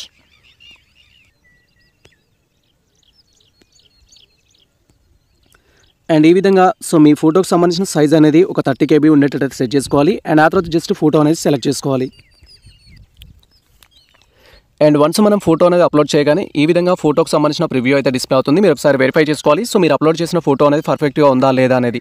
Next thing same process ప్రకారం మనం సిగ్నేచర్ అయితే అప్లోడ్ చేయాలి. జస్ట్ ఇక్కడ చూస్ ఫైల్ పైన క్లిక్ చేసి మీరు స్కాన్ చేసి రెడీగా పెట్టుకున్న మీ యొక్క సిగ్నేచర్ అయితే అప్లోడ్ చేయాల్సి ఉంటుంది. సో ప్రజెంట్ అయితే నేను స్కాన్ చేసి రెడీగా పెట్టుకున్న నా యొక్క సిగ్నేచర్ అయితే అప్లోడ్ చేస్తున్నాను. సిగ్నేచర్ వచ్చేసి ఏంటంటే మనకు సో 30 KB కంటే తక్కువగా ఉండాలి కాబట్టి సో నాది వచ్చేసి ఇక్కడ 16 KB అయితే ఉంది. అది JPG ఫార్మాట్లో అయితే ఉంది. సో ఈ విధంగా మీరు మీ యొక్క ఫోటో అండ్ సిగ్నేచర్ అప్లోడ్ చేసినట్లయితే దాని ప్రివ్యూ అనేది డిస్ప్లే అవుతుంది. మీరు ఇక్కడ క్లియర్గా చూడొచ్చు సిగ్నేచర్ యొక్క ప్రివ్యూ అనేది డిస్ప్లే అయింది. అండ్ ఆ తర్వాత మనం స్క్రోల్ చేసినట్లయితే ఇక్కడ డిక్లరేషన్ బాక్స్ అయితే ఉంటుంది. దీంట్లో మనం టిక్ మార్క్ చేసుకోవాలి. అండ్ నెక్స్ట్ ఇక్కడ సేవ్ అన్న ఆప్షన్ అయితే ఉంటుంది. సేవ్ ఆప్షన్ పైన క్లిక్ చేయాలి. వన్స్ మనం సేవ్ ఆప్షన్ పైన క్లిక్ చేయగానే ఇప్పటి వరకు మనం ఫిల్ చేసిన డీటెయిల్స్ ఏవైతే ఉంటాయో ఈచ్ అండ్ ఎవ్రీథింగ్ సేవ్ కావడం జరుగుతుంది. అండ్ ఆ తర్వాత సేవ్ అయిన తర్వాత మనం ప్రివ్యూ అండ్ సబ్మిట్ పైన క్లిక్ చేయాలి. ప్రజెంట్ అయితే నేను సేవ్ ఆప్షన్ పైన క్లిక్ చేస్తున్నాను. అండ్ వన్స్ మనం సేవ్ ఆప్షన్ పైన క్లిక్ చేయగానే ఈ విధంగా యువర్ అప్లికేషన్ సేవ్డ్ టెంపరరీ అని అయితే చూపిస్తుంది. అండ్ ఆ తర్వాత మనం క్లోజ్ ఆప్షన్ పైన క్లిక్ చేసి ప్రివ్యూ అండ్ సబ్మిట్ పైన బటన్ పైన క్లిక్ చేయాలి కన్ఫర్మ్ చేసుకోవడం కోసం. సో ప్రజెంట్ అయితే నేను ఇక్కడ క్లోజ్ ఆప్షన్ పైన క్లిక్ చేస్తున్నాను. అండ్ వన్స్ మనం క్లోజ్ ఆప్షన్ పైన క్లిక్ చేయగానే మళ్ళీ ఈ విధంగా అయితే ఉంటుంది. జస్ట్ ఇక్కడ మనం ప్రివ్యూ అండ్ సబ్మిట్ పై అయితే క్లిక్ చేయాలి. వన్స్ మనం ప్రివ్యూ అండ్ సబ్మిట్ పైన క్లిక్ చేయగానే ఇప్పటి వరకు మనం ఫిల్ చేసిన డీటెయిల్స్ అన్నిటి కలిపి ప్రివ్యూ అయితే మనకు డిస్ప్లే అవుతుంది. అండ్ అక్కడ మనం డీటెయిల్స్ అయితే వెరిఫై చేసుకోవాల్సి ఉంటుంది. ప్రజెంట్ అయితే నేను ఇక్కడ ప్రివ్యూ ఆప్షన్ పైన క్లిక్ చేస్తున్నాను. అండ్ వన్స్ మనం ప్రివ్యూ అండ్ సబ్మిట్ పైన క్లిక్ చేయగానే నెక్స్ట్ టాప్లో ఈ విధంగా టోటల్ మనకు TS సిట్స్కి సంబంధించిన అప్లికేషన్ ఫామ్ ప్రివ్యూ అయితే డిస్ప్లే అవుతుంది. అండ్ దీంట్లో ఈచ్ అండ్ ఎవ్రీథింగ్ అయితే మనం వెరిఫై చేసుకోవాలి. లైక్ క్యాండిడేట్ యొక్క నేమ్ అనేది ఉంటుంది. క్యాండిడేట్ డీటెయిల్స్లో క్యాండిడేట్ ఫాదర్ నేమ్ కావచ్చు, మదర్ నేమ్ కావచ్చు, డేట్ ఆఫ్ బర్త్ కావచ్చు, మీ యొక్క ఆధార్ కార్డ్ నెంబర్ కావచ్చు, బర్త్ ప్లేస్ కావచ్చు, మీ యొక్క డిస్ట్రిక్ట్ కావచ్చు, తర్వాత మీ యొక్క జెండర్ కావచ్చు, మీ యొక్క కేటగిరీ కావచ్చు, సబ్ క్యాస్ట్ కావచ్చు. అండ్ ఇఫ్ మీరు క్యాస్ట్ సర్టిఫికేట్ ఎంటర్ చేస్తే క్యాస్ట్ సర్టిఫికేట్ నెంబర్ కావచ్చు, తర్వాత మీ యొక్క స్పెషల్ కేటగిరీకి సంబంధించిన ఇన్ఫర్మేషన్ కావచ్చు, ఫిజికల్ డిజబుల్కి సంబంధించిన ఇన్ఫర్మేషన్ కావచ్చు, అండ్ మీ లోకల్ ఏరియాకి సంబంధించి కావచ్చు, మైనార్టీ నాన్ మైనార్టీ కావచ్చు, ఇన్కమ్ స్టేటస్ సంబంధించి కావచ్చు, అండ్ క్యాండిడేట్ యొక్క బ్యాంక్ అకౌంట్ డీటెయిల్స్ కావచ్చు, మీ యొక్క అడ్రస్ కావచ్చు, క్వాలిఫైయింగ్ ఎగ్జామినేషన్కి సంబంధించిన డీటెయిల్స్ కావచ్చు, అండ్ నెక్స్ట్ థింగ్ మీరు SSC హాల్ టికెట్ నెంబర్ కావచ్చు, తర్వాత మీ యొక్క డిగ్రీ ఇంటర్మీడియట్ సంబంధించిన ఇన్ఫర్మేషన్ కావచ్చు, ప్లేస్ ఆఫ్ స్టడీ అనేది మీరు టోటల్గా మీ యొక్క ఎడ్యుకేషన్ అనేది ఏ డిస్ట్రిక్ట్లో చేశారనే ఇన్ఫర్మేషన్ కావచ్చు, and details of the examination సంబంధించి మీరు తెలుగులో రాయాలనుకుంటున్నారా ఇంగ్లీష్లో రాయాలనుకుంటున్న ఇన్ఫర్మేషన్ కావచ్చు, మీ యొక్క ఎగ్జామినేషన్ సెంటర్స్ కావచ్చు, ఫైనల్గా వచ్చేసి మీ ఫోటో సిగ్నేచర్ కావచ్చు, ఈచ్ అండ్ ఎవ్రీ డీటెయిల్స్ అయితే వెరిఫై చేసుకోవాలి. ఇన్ కేసు వాటిలో మిస్టేక్స్ ఉన్నట్టయితే మనకి ఇక్కడ మోడిఫై అనే ఆప్షన్ అయితే ఉంటుంది. ఈ ఆప్షన్ పైన క్లిక్ చేసి మీరు బ్యాక్ వెళ్ళేసి మీరు ఏవైతే మిస్టేక్స్ ఉంటాయో వాటిని కరెక్షన్ చేసుకోవచ్చు. అండ్ వీటిని అయితే కరెక్షన్ చేసుకోలేమో వాటిని ఖచ్చితంగా మీరు TS సిట్స్ కన్వీనర్ ఆఫీస్కి మెయిల్ చేసి కరెక్షన్ అయితే చేయించుకోవాల్సి ఉంటుంది. ఇన్ కేసు మీ డీటెయిల్స్ అన్ని పర్ఫెక్ట్గా ఉన్నాయి అనుకుంటే జస్ట్ ఇక్కడ కన్ఫర్మ్ అండ్ ప్రీజ్ ఆప్షన్ పైన క్లిక్ చేయాలి. వన్స్ మనం కన్ఫర్మ్ అండ్ ప్రీజ్ ఆప్షన్ పైన క్లిక్ చేయగానే నెక్స్ట్ కన్ఫర్మేషన్ కోసం ఫైనల్ సబ్మిట్ ఆప్షన్ అయితే అడుగుతుంది. అండ్ ఫైనల్ సబ్మిట్ చేస్తే మనం అప్లికేషన్ ఫామ్ అయితే డౌన్లోడ్ చేసుకోవచ్చు. సో ప్రజెంట్ అయితే మా డీటెయిల్స్ అన్ని పర్ఫెక్ట్గా ఉన్నాయి. సో ఇక్కడ కన్ఫర్మ్ అండ్ ప్రీజ్ ఆప్షన్ పై అయితే మేము క్లిక్ చేస్తున్నాం. వన్స్ ఈ విధంగా కన్ఫర్మ్ అండ్ ప్రీజ్ ఆప్షన్ పైన మనం క్లిక్ చేయగానే నెక్స్ట్ టాబ్లో ఈ విధంగా your application form is successfully confirmed అని చూపిస్తుంది. Please note your registration number అనేది చూపిస్తుంది. సో ఈ రిజిస్ట్రేషన్ నెంబర్ ఏదైతే ఉంటుందో దీన్ని మనం నోట్ చేసి పెట్టుకోవాలి. ఫ్యూచర్ రెఫరెన్స్ కోసం అయితే యూజ్ అవుతుంది. నెక్స్ట్ వచ్చేసి మనం ఏం చేస్తామంటే మనకు అప్లికేషన్ ఫామ్లో మిస్టేక్స్ ఉంటే ఎడిట్ చేసుకోవడం కానీ మనకు హాల్ టికెట్ డౌన్లోడ్ చేసుకోవడం కానీ చేసే కోసం ఈ యొక్క రిజిస్ట్రేషన్ నెంబర్ అయితే యూజ్ అవుతుంది. సో వన్స్ మనం ఇక్కడ ప్రింట్ అప్లికేషన్ ఫామ్ పైన క్లిక్ చేయగానే మనకు సంబంధించి TS సిట్స్ ఆర్ BEd ఎంట్రన్స్ టెస్ట్ యొక్క అప్లికేషన్ ఫామ్ అయితే డౌన్లోడ్ కావడం జరుగుతుంది. సో ఇక్కడ ప్రజెంట్ అయితే నేను ప్రింట్ అప్లికేషన్ ఫామ్ పై అయితే క్లిక్ చేస్తున్నాను. అండ్ వన్స్ ఈ విధంగా ప్రింట్ అప్లికేషన్ ఫామ్ పైన క్లిక్ చేయగానే టోటల్గా మన యొక్క TS సిట్స్కి సంబంధించి లేదా BEd ఎంట్రన్స్ టెస్ట్కి సంబంధించిన అప్లికేషన్ ఫామ్ యొక్క టోటల్ డిస్ప్లే అవుతుంది. సో దీన్ని మనం ప్రింట్ ఆప్షన్ పైన క్లిక్ చేసి ప్రింట్ తీసుకోవడం కానీ PDF ఫార్మాట్లో సేవ్ చేసుకోవడం కానీ చేయాల్సి ఉంటుంది. దీంట్లో మిస్టేక్స్ ఉంటే మీరు ఖచ్చితంగా ఎడిట్ ఆప్షన్ కోసం వెయిట్ చేయడం కానీ లేదా TS సిట్స్ కన్వీనర్ వాళ్ళకు రిక్వెస్ట్ మెయిల్ చేయడం కానీ అయితే చేయాల్సి ఉంటుంది. జస్ట్ ఇక్కడ డౌన్లో మనకు ప్రింట్ ఆప్షన్ ఉంటుంది. ప్రింట్ ఆప్షన్ పైన క్లిక్ చేసి మీరు ప్రింట్ తీసుకొని సేవ్ చేసుకోవాల్సి ఉంటుంది. సో ఇది మనకు సంబంధించి టోటల్ ఇన్ఫర్మేషన్. లైక్ వచ్చేసి ఏంటంటే TS సిట్స్ ఎంట్రన్స్ టెస్ట్కి ఏ విధంగా అప్లై చేయాలి, అప్లై చేసేటప్పుడు ఎటువంటి జాగ్రత్తలు తీసుకోవాలి, అండ్ అప్లై చేయడానికి కావాల్సిన డాక్యుమెంట్స్ ఏంటి, ఇన్ఫర్మేషన్ ఏంటి అనే ఇన్ఫర్మేషన్తో పాటు సో ఏ క్యాస్ట్ వాళ్ళకి ఎంత ఫీ ఉంటుంది, అప్లై చేసుకోవడానికి లాస్ట్ డేట్ ఏంటని ఈచ్ అండ్ ఎవ్రీథింగ్ అయితే. సో ఈ ఇన్ఫర్మేషన్ మీకు నచ్చినట్లయితే మన వీడియో లైక్ చేయండి, మన ఛానల్ని సబ్స్క్రైబ్ చేసుకోండి. ఇలాంటి లేటెస్ట్ అప్డేట్స్ కోసం మన ఛానల్ని ఫాలో అవుతుండండి. కుదిరితే మీ మిత్రులకు షేర్ చేయండి. All the best.